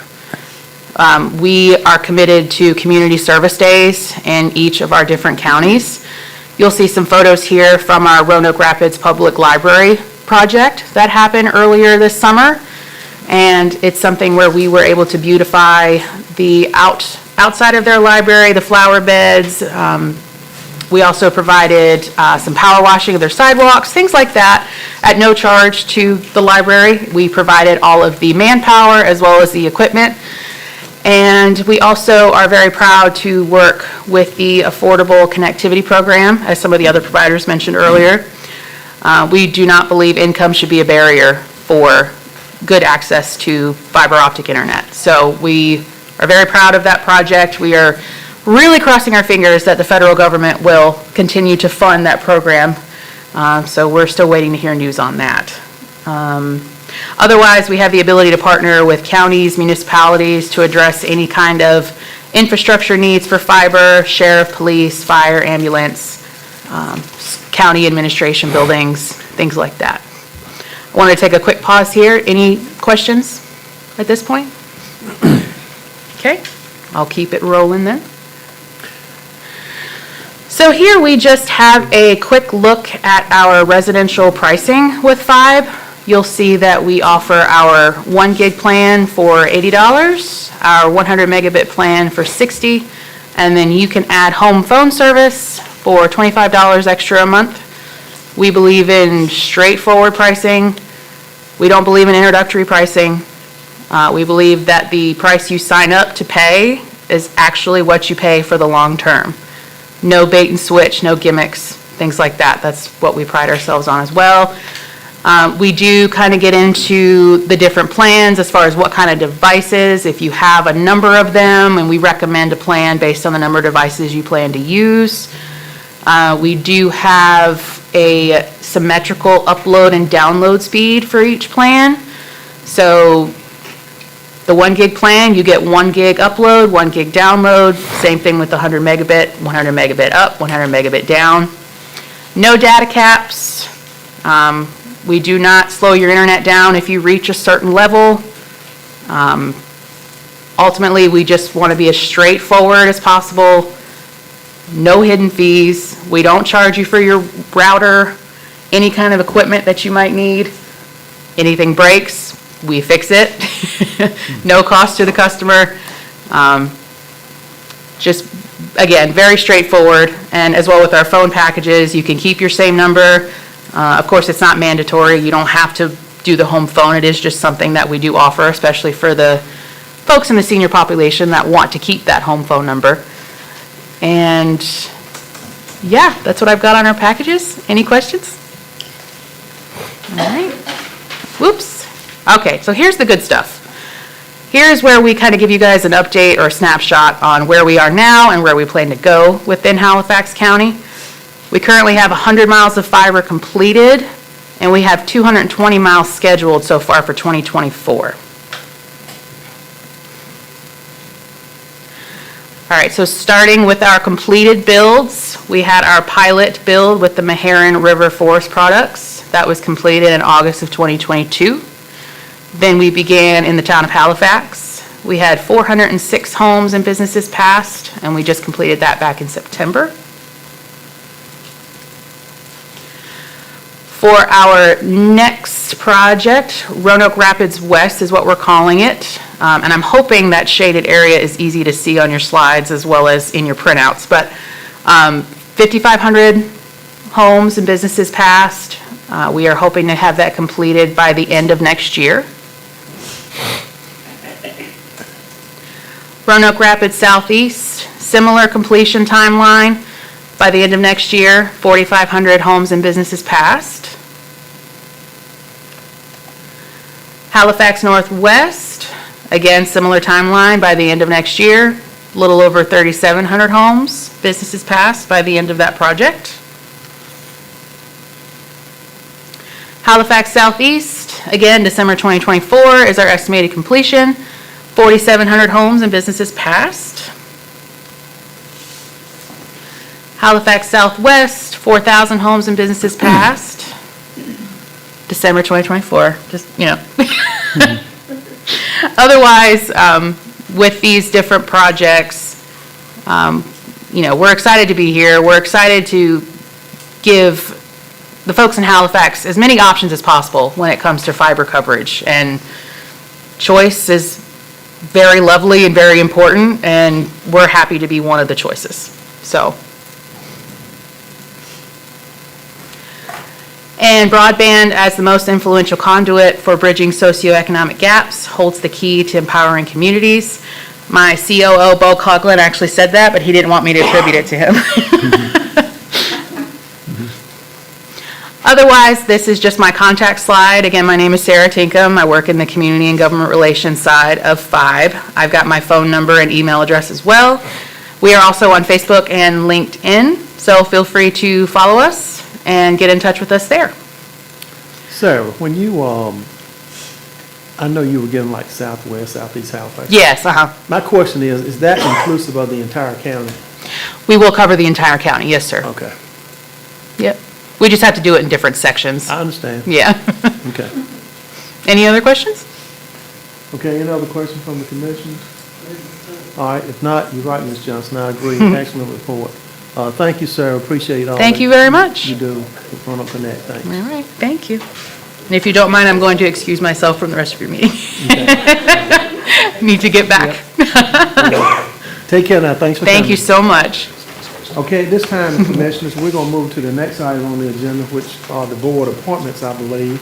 Right, Madam Clerk? Okay. The first one is the Eastern Carolina Livestock Arena Board. Received nomination, waive the term limit, to reappoint William Scott West. Motion by Vice Chair Brewer, second by Commissioner Johnson. Any further discussion? All those in favor say aye. Aye. All opposed, like sign. Halifax County Semi-Quincentennial Commission received nomination to appoint William B. Carroll, Jr. Second. Motion made by Commissioner Johnson, second by Commissioner Smith. Any further discussion? All those in favor say aye. Aye. All opposed? Madam Clerk, is that it? Okay. Commissioners, keep in mind about the vacancies, and you can see those in your list. And I've had some conversation with some of you, and we're doing a pretty good job in filling some of these boards, but there are still quite a few vacancies that need to be filled. So let's be mindful of that, if you will. At this time, we're going to hear from our Executive Director for Economic Development Commission. We have such a large audience. I can't wait for y'all to hear this. Anyway, good morning, everybody. Good morning. I'm going to see if I can point this in the right direction and get started. And I apologize to Chairman Bryant and Commissioner Davis, who just late last week, you saw this pretty much same presentation, Right. but That's it's okay. always very interesting, isn't it? Yes, ma'am, it is. Anyway. Repetitive is a good thing. And I'm not going to go through everything. I'm just going to hit the highlights. You all have received this previously, and then if you need to refer back to it, you can find it at halifaxdevelopment.com/reports. But our economic indicators still remain strong. Our unemployment rate is at 4.9%, which compared to a year ago was 5.5%. These numbers just came out last week, and this is for September, which represents 916 people that are unemployed. Our applicants per job, it went a little bit lower this month. It's in the 4.5 range. Last month I reported it was 6, but I checked it this morning to be able to tell you, get the fresh numbers for the month of October, and it was in the 4.5. But that's still very good, to know that we got multiple applicants for one job. Our building permit values were robust at over $12.7 million compared to $4.5 million a year ago in September. And then again, our retail sales, we're about $38 million ahead of last year. And each year, we continue to increase our retail sales. So just tremendous positive for our communities because they get a portion of these retail sales. Right. So we're always glad to see them go up. But over $64 million compared to $62 million a year ago. I attended the Scotland Neck Business Association last month, at the end of the month. A great turnout from Scotland Neck area businesses at that event, and Larry Perkins, who is retired and does a lot of work in our communities. He was just appointed to the Community College Board, and he is helping with the 250th anniversary of the Halifax Resolve, serving as just an event coordinator. And he was a guest speaker, and he's a very collaborative speaker and always trying to build people up and get them engaged in doing whatever he believes he's doing that is good for all. Solar Fest was last month. I saw a lot of you there. It was a very good turnout for Solar Day activities. Bobby Haynig, Senator Bobby Haynig on the left, won the award for the most colorful coat. You know, you cannot outdo him in clothing, that's for sure. So Lance Martin, I got a bet. If Redskins beat the Cowboys, I got to wear that coat. Uh-oh. And the vice president, he don't wear it. But there were lots of vendors promoting renewable energy at that event, and Senator Haynig and Representative Ray were there, along with you, Chairman Bryant. You were there as well. And there you are up on the stage with Representative Ray when he's presenting $150,000 to the Center for Energy Education for their new renewable energy lab. Their money is going to be focused for workforce development. Halifax Horizons had their annual meeting in October. What a great event, so well attended, and Scott Hamilton, who's the president of Golden Leaf, was our guest speaker. And, you know, Golden Leaf touches everyone in our communities, and from scholarships to funding for job creation to workforce development to agriculture to help us be more competitive in our communities, it really does touch it all.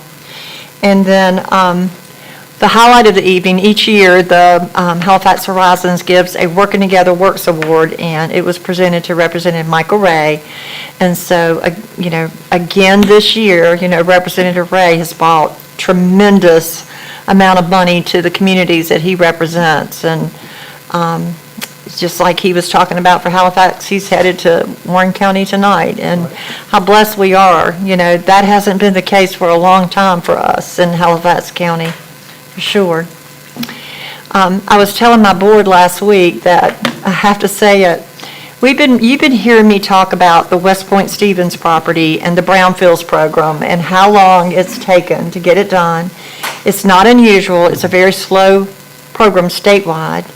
And so you have to pay a lot of money to be able to get it, to get a fast track on it. And we don't have those kinds of dollars. But, you know, a lot of the time has been taken with the environmental studies that have had to be done on that site, to the tune of almost $200,000 worth, and the support by the Upper Coastal Plains Council of Governments and others that have made all that happen. But I want to tell y'all, 7 years of work. We've been waiting for this public notice. Look how little that sign is. I took this picture and I said, you know what? You know, I was thinking I'd put up a great big billboard or something, you know, but that little bitty sign is what went on the fence at the property. Of course, notices went out to adjoining property owners and posted in other places, but that little sign is a combination of a lot of work. So anyway, Harvest Days was just amazing, and I'm going to tell you, kudos to Halifax County and the staff. What a well-oiled machine that was. And Beth, I'm sorry she's not here to hear that, but I had the most fun this year, and I pledged that I would do better next year to work harder to make it something that economic development can do better at, but I enjoyed it. Beg your pardon? Oh, we have pictures. We drove all day. You don't want me driving no tractor, I promise you. But y'all know, you recognize Congressman Butterfield, and I'll give you a couple of projects update. The Entertainment District, it's likely the General Assembly will revisit that rural tourism district. There's been a poll on RSPN that has shown overwhelming support in the community for that, and some of our communities have passed resolutions of support, just to give y'all an update on that. Heaton Construction Project that's building at the former Halifax Industrial Center. There's some permitting they're waiting for to get done, and they had to come back to the county for some additional authority to do some things relative to their sedimentation and erosion control plan.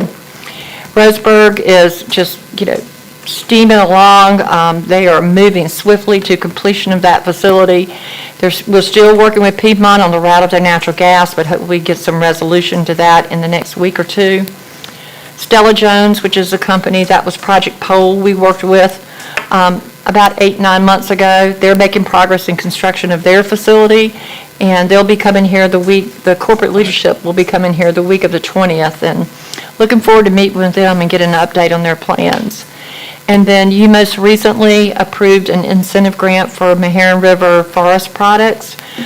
Their investment is moving along now in Halifax County. As a result of that investment, they'll invest over $3 million and create 10 new jobs. Lots of construction activity. The Fairfield by Marriott, that's been a little stagnant in getting started in construction, but the company has gotten their building permit, and the contractor plans to start today. The trailer's on site now. Hauling Construction is the contractor. And, talking about how projects impact, I think it's important for us to point out certain things, and this is not necessarily for the newspaper to report, but it's important for us to know this. That project brought $62,000 worth of building permit fees to the town of Weldon. So that's the reason you try to create investment, because just something as small as a building permit creates a lot of revenues for the town and helps them in doing more business as time moves on. In a small town like that, too. Yes, absolutely. And so there's a site on Premier Boulevard, it's the Minton site. That will be the future home of ECU Health North. They have a healthplex that they plan. Not a lot of information has been discussed about it, but I'm sure we'll hear more as time moves on. And Littleton, they're just moving along. The brewery is almost complete. I went through there this weekend, and I took this picture at the first part of last week. It's been tremendous since then. And then I can't wait to go to the Main Street Mercantile to do some shopping this Christmas season. But we have a lot of ongoing projects that we're working in. I report these each month, from trying to find funding for the infill sewer extension, working with reentry, the 250th celebration, working with our existing industry, moving projects forward like Meharon's expansion, dealing with problem projects where, I don't bring the problem projects to you. I try to work those out, and then when I can, I go to Dee and Glenn, and they help me work it out. So that's always good.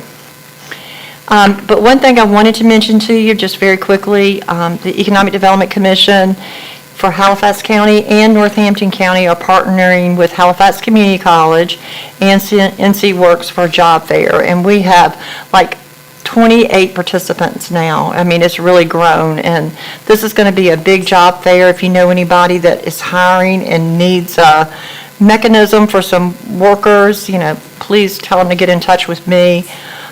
We'll get them lined up and where they need to be to participate. But it's also going to be resources there for people who may fit the categories of reentry. And so we hope to have those resources that can help migrate people to work, people who are looking for a job. And so really looking forward to that. Ms. Scott, just so you know, Commissioner Smith made an announcement at his church yesterday. Oh, good. Thank you so much. Absolutely. Thank you. We're going to get a good turnout. This is going to be the best one we've had in years. I just feel it. And that's because the Economic Development Commissions are engaged, just so you know. We're really helping to get the word out. But I think Dante Evans has been before this board. He's been working hard to develop a transportation program in this county and other counties, and he's really coming along. He's working with some hospitals now, not here, but he's working to get on here at this hospital as far as a transportation program. But he's got a new initiative he's starting. It's to ride until you get paid, to help people who, transportation, they say, is one of the biggest challenges for our workforce to be sustainably employed. And so if you can help somebody just have a ride to work, and then when they get paid, pay what they can towards that, and then you catch it up as they become more able to. What a great opportunity, and we need to promote this and market this as much as we can, because his goal is to make sure that a ride to work is not anybody's reason for not going to work. So that's all I have, Mr. Chairman. Next month, I'm going to be presenting to you an opportunity that we have been presented by Golden Leaf. The General Assembly provided Golden Leaf about $10 million to set up a shell building construction program in 7 counties, and Halifax is one of the counties that was targeted. And they'll give $3 for every $1 in other funds that are provided.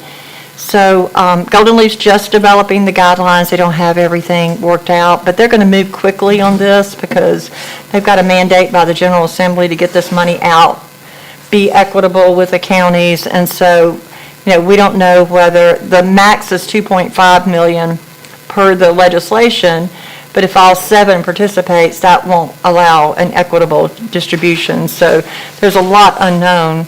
But one thing that they're asking is, Golden Leaf is asking, is for counties that are interested in participating in this program to provide a letter of support, a letter of interest in December. So I'll be bringing some opportunities to you in December during my report for you to look at. And I think there's an opportunity for us to work with Renick Electric and do something creative. And I've talked with Marshall Cherry. He's interested. So I'll bring that back to you as well. I'll be a little more ready to discuss it in detail. And client activity, very busy. And that's all I have, Mr. Chairman. Okay. Been a very busy month. Thank you, Ms. Scott. Appreciate Thank it. you. Hopefully you get a little help in a little while. Yes, got good applicants. So. Okay, very good. Yep, she's solo now, completely. All right, appreciate all that, your hard work, Kathy, all that you do for the economic development mission, Halifax Horizon, and all that you do for Halifax County. Thank you. Thank you. All right, county manager report. Hard working county manager, I know. Thank you. Good morning again, Mr. Chairman. You're down a staff person too, right? Yeah, she is. We're down one too, but the recruitment is posted. I have one item for you all's discussion in open session. I do have one brief item in closed session that I'd like to discuss. But for now, under my report, especially for the new commissioners, you may not quite remember this from last year because I think we do in November every year. In January, we'd like to present a list of legislative goals to our local legislative delegation, which would include Representative Ray. Next year, they will go into short session in April. And so this has always been a very helpful tool to present to the legislators, and that gives them a very quick, easy guide to take a look at what the common goals and then among all of the municipalities in the county and the sanitary district. So what you have in your agenda materials is the 2023 goals. If you'd like to take a look at the common legislative goals, that's on page 2. That might be something to discuss if there are any things to update or change or add among the membership at your meeting next week. And on page 3, which is what I want you to pay particular attention to, these are the goals that are specific to Halifax County. And I wanted to see if you had any thoughts or suggestions about our goals, particularly for this county, as we finalize the document for January to present to the legislative delegation. The only thing you might want to, that I saw that you may want to consider just a bit of a wording change is under the broadband for rural communities, because there is such an influx of funding. You may want to consider request continued funding and support to expand access to rural communities. That way it sort of keeps it on their radar. And then at the bottom of that page under your ethics training, the document cut it off. Under ethics training, it should read, seek amendment to current legislation regarding ethics training to allow for a more wide-ranging program to encompass multiple areas of responsibility for public officials.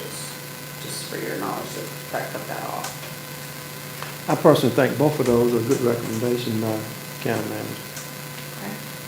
And also, I want to mention, the virtual meetings, I like to see that stay in place because, I like to see all of them stay in place, but I think virtual meetings are real important. I don't know, real important. COVID has not gone, we all know that, but I think this virtual meetings are important and they allow governing bodies, because we're talking about board of commissions, but I think the attorney can correct me, but I think it really pertains to governing bodies really can't meet unless the governor has an executive order in place. Is that right? That's right, and anything to do with working meetings is going to be under the public meetings law, which applies to municipalities as well as counties. Particularly elected boards. It's elected boards who don't have the flexibility.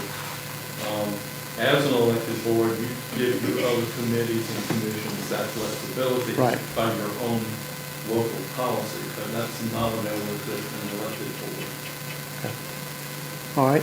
Any other, Matt, did you finish, Ms. Denton? I finished with the goals piece. Okay. Did you have feedback from Commissioner Davis? I think I had hand up. Which I know, earlier on, I think before we talked about the jail and the status of the jail. Did that be a goal here? Or is that, this is not the place for, I'm just asking. It could be if the board wants to request funding from the state. That's something certainly you could include. Because I also see it fixed for the mental health fund too, And we could put it on there if you all wanted to, but just so you know, the county manager and myself, we do have a punch list that we plan to bring to you all as well as provide to Representative Ray and Senator Hannick, and that is on there. And, it's just funny how you bring it up because, Halifax County is responsible for keeping all these folks in the county in jail. Whether it's well done, wrong, doesn't matter. They'll arrest anyone, that's where they're going. And, but yet, and I'm not talking about the municipality, I'm just saying that we're responsible for the funding and the keeping of those inmates and everything that goes along with it. But we're going to have a punch list that we're going to bring before you. But if you want to put it on here, certainly we can do that. I was just throwing it out. Okay. So it won't fall off my radar. Right. Oh, it's not. No, we got it as we got it on that list. Right, County Manager? Absolutely. Yeah. The goal that we have here for dog hunting. Yes, ma'am. We ask for support, and it's still a concern. Are we the only county that has a concern in this area, or is it a statewide concern? I know that there are other counties near us that have had issues, that have reached out to see what you all have submitted to the General Assembly, particularly Franklin County. Franklin County reached out about a month ago and wanted to see what you all had done, and I sent that to them.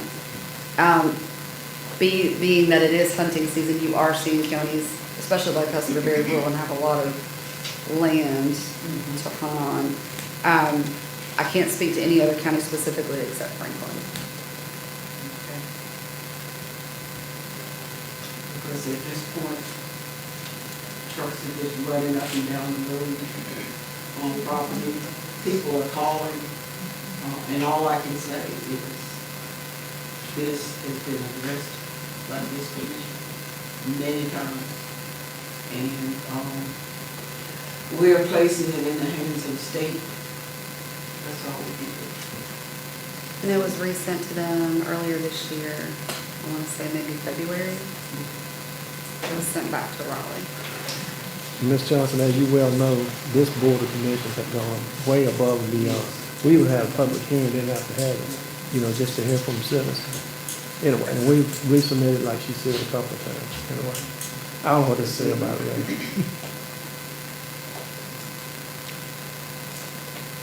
But we can leave it on there at least. Yes. Okay. We're probably gonna have a lot of the hunters here this one point, You're right. to see where our position, if it was changed or. Mm-hmm. Yep, and you're right, and certainly they're welcome to come. And we will give them an update, and we'll hear from them. Anything else from, about the goals from anyone? I could point out one more thing just while you're looking at it. Okay. Under the county's goals, it's not necessarily related to the goals, but if you see the courthouse lit up in green, that's just a reminder that Operation Greenlight is this week. And the historic courthouse and the social services building this year are going to be lit up with green at night, every night this week. And of course, we added DSS this year because the Veterans Office was moved to that facility. So we've added that building. And then next year, we may add a third building and just grow it every year. So if you're in the area when it gets dark, which is pretty early now, as of Saturday night, it's a really beautiful sight. And you were recognized this week in the study update. Oh. For having responded, and last year you made the cover of the magazine. Yep. Pretty cool. Pretty cool. Mr. Civil? Do the lights come on automatically at dark? I think they do. So I would say 5:30-ish. Dusk is much earlier now. Oh, date-wise, it's all week, tonight through Sunday. Well, Sylvia, I was gonna tell you, I know you're very active with the veterans, but please pass that on to the veterans about this, what we're doing, if you don't mind. And we'll certainly share it on Thank social you. media as well. And that's all that I have for open session. Okay, all right, we hear from our county attorney. You quiet? I'm tired. Judge Freeman was right, I was just with her on Friday, and it wasn't my normal role. We're just in a situation where our very capable DSS attorney is on personal leave for personal reasons, and they have backup attorneys, but apparently they have conflicts from time to time too, and when that happens, their chair gets called, and so it was about 24 hours notice I was in Judge Freeman's court on Friday, and we had a 2-hour hearing, which was different for me. Nothing really to report. Since the last time we met, we've already argued our case in the Court of Appeals, and so we'll wait for our decision on that. I like Commissioner Brewer for being there. Well, I had to be there anyway, let's be honest. Yeah. My grandson was born in so I didn't make a special trip, but I was glad to sit I there. like the judge though, because she made a good friend while she was there. I did. And that was one of our judges. Mothers. It was fun. She's had a very nice meeting with her. And, we had, you know, 1 hour good argument, and we're just waiting for an opinion. And I'll let you know as soon as we have that. Other than that, you've heard about everything that you've heard about. I feel like I've got something involved in it. So it's very, very busy for us and for the legal department as well.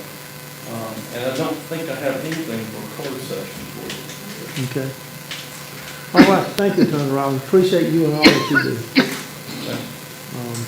Okay, under item 9, other business, I do have something on the other business. Don't necessarily need to read it, but you have at your place on your packet a letter. There's a letter of support designating a portion of Interstate 95 in honor of the Honorable Congressman G.K. Butterfield. I have spoken to each one of you individually about that, and you know why that's taking place. Anyway, Halifax and Northampton County is going to name a stretch of highway on Interstate 95 from Virginia line coming back to exit 173. I think it's about 8.55 miles of roadway, and long story short, for some reason it couldn't be done over in Wilson County, but certainly we welcome with open arms here in Halifax. I've talked to Chairman Tanner in Northampton, and his board has approved it. They're going to be sending their letter off today or tomorrow, and with your approval, I'm gonna be signing one and sending one off as well. I do want to thank Kathy Scott for for helping me in getting this together. Kathy really helped me out a lot in talking with people and kind of making sure that we dotted the i's and crossed the t's with this, because it's important that you do that. So it's more than just naming the highway. There's a lot to it, as we all know. So, but Kathy helped me with that. And I talked with the Division 4 Board of Transportation Director, who was Melvin Mitchell. He's been to our meetings, and Mr. Mitchell is very supportive of the road renaming. And anyway, even the secretary, he's involved. Secretary Hopkins, as you can see, this letter's going to go directly to him. He's 100% behind it. So don't see it as being a problem. Now, when it's going to take place, they may do it sometime this month or next month, but probably I would say maybe the first of next year is when the unveiling will take place and all that. Would be my guess. So if there aren't any questions or comments, I just ask for, yes, sir, Commissioner Smith. Yeah, I am. I was just going to ask for a motion for your approval if that was your desire. Yes, sir. Okay, motion made by Commissioner Smith. Is there a second? Second by Commissioner Johnson. Any further discussion? All those in favor say aye. Aye. All opposed? Madam Clerk, let the record so reflect that that decision was unanimous. And I'll sign that and we'll get it off in the mail today and copy it to the chairman of the North Carolina Transportation Board, as well as Melvin Mitchell, who is Division 4 representative. Okay, all right. Mr. Chairman, if I might, yes, sir. Would like to say publicly for children that, and particularly for the children of the Scott they have thoroughly enjoyed the playground. Outstanding. For that, I had hoped to be able to get a snapshot of some of them out there playing, but seemingly every time I saw them out there playing, I was headed somewhere else. Right. And really didn't have time to stop, but certainly they are thoroughly enjoying it, and we are deeply appreciative to children for making their contribution to the Scott together. It has and will continue to enhance a lot of activity there. As Commissioner Davis and I spoke about earlier today, people going down to visit 7 right. Some of them have stopped by, their kids, what have you, and had an opportunity to utilize the playground. My grandkids, they go to the recreation center early afternoon after they get out of school. But my daughter told me that every afternoon when she picked them up, they still got to worry her about stopping by that place. Right. And I experienced that firsthand last week. I think once I picked them up a couple of days, Papa don't have time. But they are really thoroughly enjoying it. We are deeply appreciative to say that publicly, the children that we are thankful to them. Thank you for those comments, Commissioner Smith. Great pictures of that. Yeah. And also, too, Commissioner Davis is on Trillium Board. So pass that on to Trillium at your next board meeting. Comments from Commissioner Smith, on behalf of the board. Mr. Chairman, can I? Yes, sir. I'll piggyback on that comment and two things. One, I mentioned I was in court on Friday, and it was involved in a child neglect dependency case. And Trillium was there to participate in that hearing, and they are so engaged and involved with things that have to do with stuff like that, and they're very impressive. And I really appreciate that they were there and what they added to that proceeding in particular. But then beyond that, we were talking today with Judge Freeman about the Recovery Corps program, and they're already reaching out to me about what they can do to assist with that. Not only right away, but looking down the road. So, and they're involved in similar recovery courts in other counties in eastern North Carolina. So I'm just really, really happy that we have them available to help us. And there's so many ways and so many different ways we don't realize how they're impacting the community. But we're really fortunate to have them available to us. And I just want to echo that, sitting on the board, I've learned a lot. And learn how much involved, what is it that they don't do, or they can. And my issue has been, I've asked every time I've been to the meetings, how can I share this information and resources? What's the best way to do that? Because a lot of people just don't know what they can do. Right, and just sitting here today, I've gotten a couple of emails from staff about Recovery Court. And so I've got that to look forward to help get them engaged with us as well. So it's a really great asset. I think we all know that we have Marcella thank for bringing us the information and giving us enough information that we decided that Trillium was the agency for us. Exactly, Ms. Johnson. And we're going through some consolidation as well. The last action by the General Assembly as part of the budget process is that some of these LMEs are being merged, and Trillium is still going to be around, which is, it's good to know. And I just want, when you mentioned the playground, I just wanted to let everyone knows they do more, but they are on a daily basis impacting what we have here. And since Ms. Johnson mentioned Marcel, I was at Commissioner Smith's church yesterday, and they named a room which late Commissioner Marcel Smith used to utilize as an office at the church in his memory and in his honor at the church. I thought that was tremendous. Murray's Chapel Missionary Baptist Church in Scotland. Yeah. Mr. Chairman. Yes, ma'am. You fine, Ms. Johnson. Go ahead. When I retired professionally, when anyone would ask me when are you going to retire, I would always say, well, I'll know when it's time, and then I would.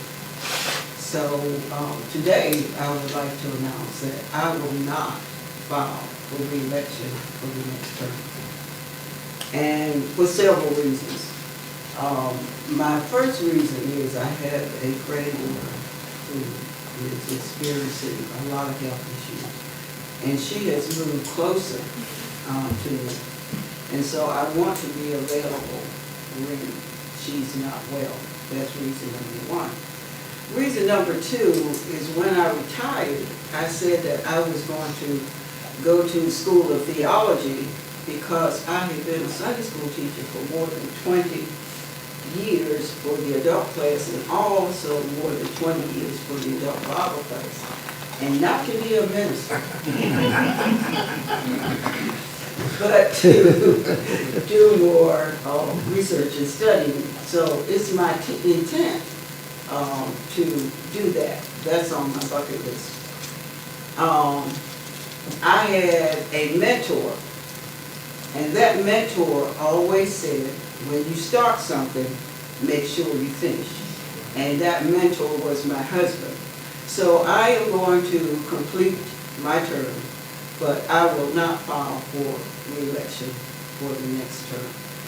Many of the things that we wanted to accomplish, and I was saying to the chair a few minutes ago, that we talked about broadband, and we talked about broadband, and we talked about broadband, and now we have some money for broadband. And I'm excited about that. And then there's other projects that I'm still concerned. So I will complete this term, but I will not file for re-election for the next time. That's it. Well, Ms. Johnson, with that being said, some of my colleagues may have something they want to say, but I'm going to start it off. And I'm going to start off by saying I understand, Ms. Johnson, that you're not going to seek re-election, but at the same time, what you could bring to the table and what you offered this county commission was just beyond belief to me. And some of the most complicated matters, you could depict them apart and analyze it and just give good information about it. In some of the most difficult cases. And you're right, you and I talked about it a few minutes ago, and you told me how every time you would come out of church, folks be asking you about broadband. And I know Commissioner Smith, not this Commissioner Smith, but his son, used to say the same thing in Scotland. But Ms. Johnson, I wish you Godspeed. I really do. I hate to see you not running for re-election because I think that you have been, you haven't been a great commissioner. You have been an excellent commissioner. You really have. You serve very honorably, and I know the Hollister community and the whole Halifax County, including the board and the county government, everybody's mighty proud of you and what you bring to the board and what you offer. Now, I got to tell you this because I used to haul your husband around a little bit, but Horace taught you well. Mr. Johnson was tremendous too, but you just, just like, biblically it says, well done, thy good and faithful servant, and you've done a great job and we appreciate everything. Wish you Godspeed. I'm gonna be quiet. I can say more. That's enough. All right. Okay. All right. Anyone else now? Of course, we'll have an opportunity later because when she officially goes off, we're gonna have a big celebration. So I would like to tell this story. My All right. granddaughter called me, and this was last, maybe Wednesday, Monday, Tuesday, Wednesday. And she said, "Grandma, you'll never believe." I said, "What?" She said, "Well, I was on campus, and they asked me if I would escort our speaker to the auditorium to speak." And she said, "I told them that I would." And she said, when the car drove up and the speaker got out, she said it was Congressman G.K. Butterfield. And she said, and he didn't know who I was, but I knew who he was. And she said, and you know how Congressman Butterfield, he asked her for her history. And she told him that she was Horace Johnson's granddaughter. And she said that he talked and he talked and he talked. And she was not only excited about that, but when he walked through the door, Congressman Butterfield said, "Oh, there are my friends." And it was Chief Justice Henry Frank. And so she got to meet all of them, and she was so excited. She took pictures, she sent pictures, she did. I said, "Look, don't show me any more pictures, don't show me pictures, because I have an old phone and it'll probably blow it up." That's my favorite kind. Thank you for sharing that, Ms. Johnson. Anyone else about that or anyone else about any other business? Good discussion. Okay, if not, we need a motion to go into closed session for the approval of the closed minutes. And I know Madam County Manager got one item, right? It's kind of what personnel something. Okay, do you have anything? No, sir, not today. Wow. And I know you don't have anything. Yes, sir. I can't believe it. Hallelujah. Move that we go in closed session. Okay. For closed minutes and personnel. Okay, closed minutes and personnel. Motion made by Commissioner Johnson, second by Vice Chair Brewer. Any discussion? All those in favor say aye. All opposed, like sign. Now, you know what, y'all? Thank you for my calendar. I love these calendars. I'm proud about oh, you like them too? Okay. I know you like them. Mine stays in my weekly update folder. Special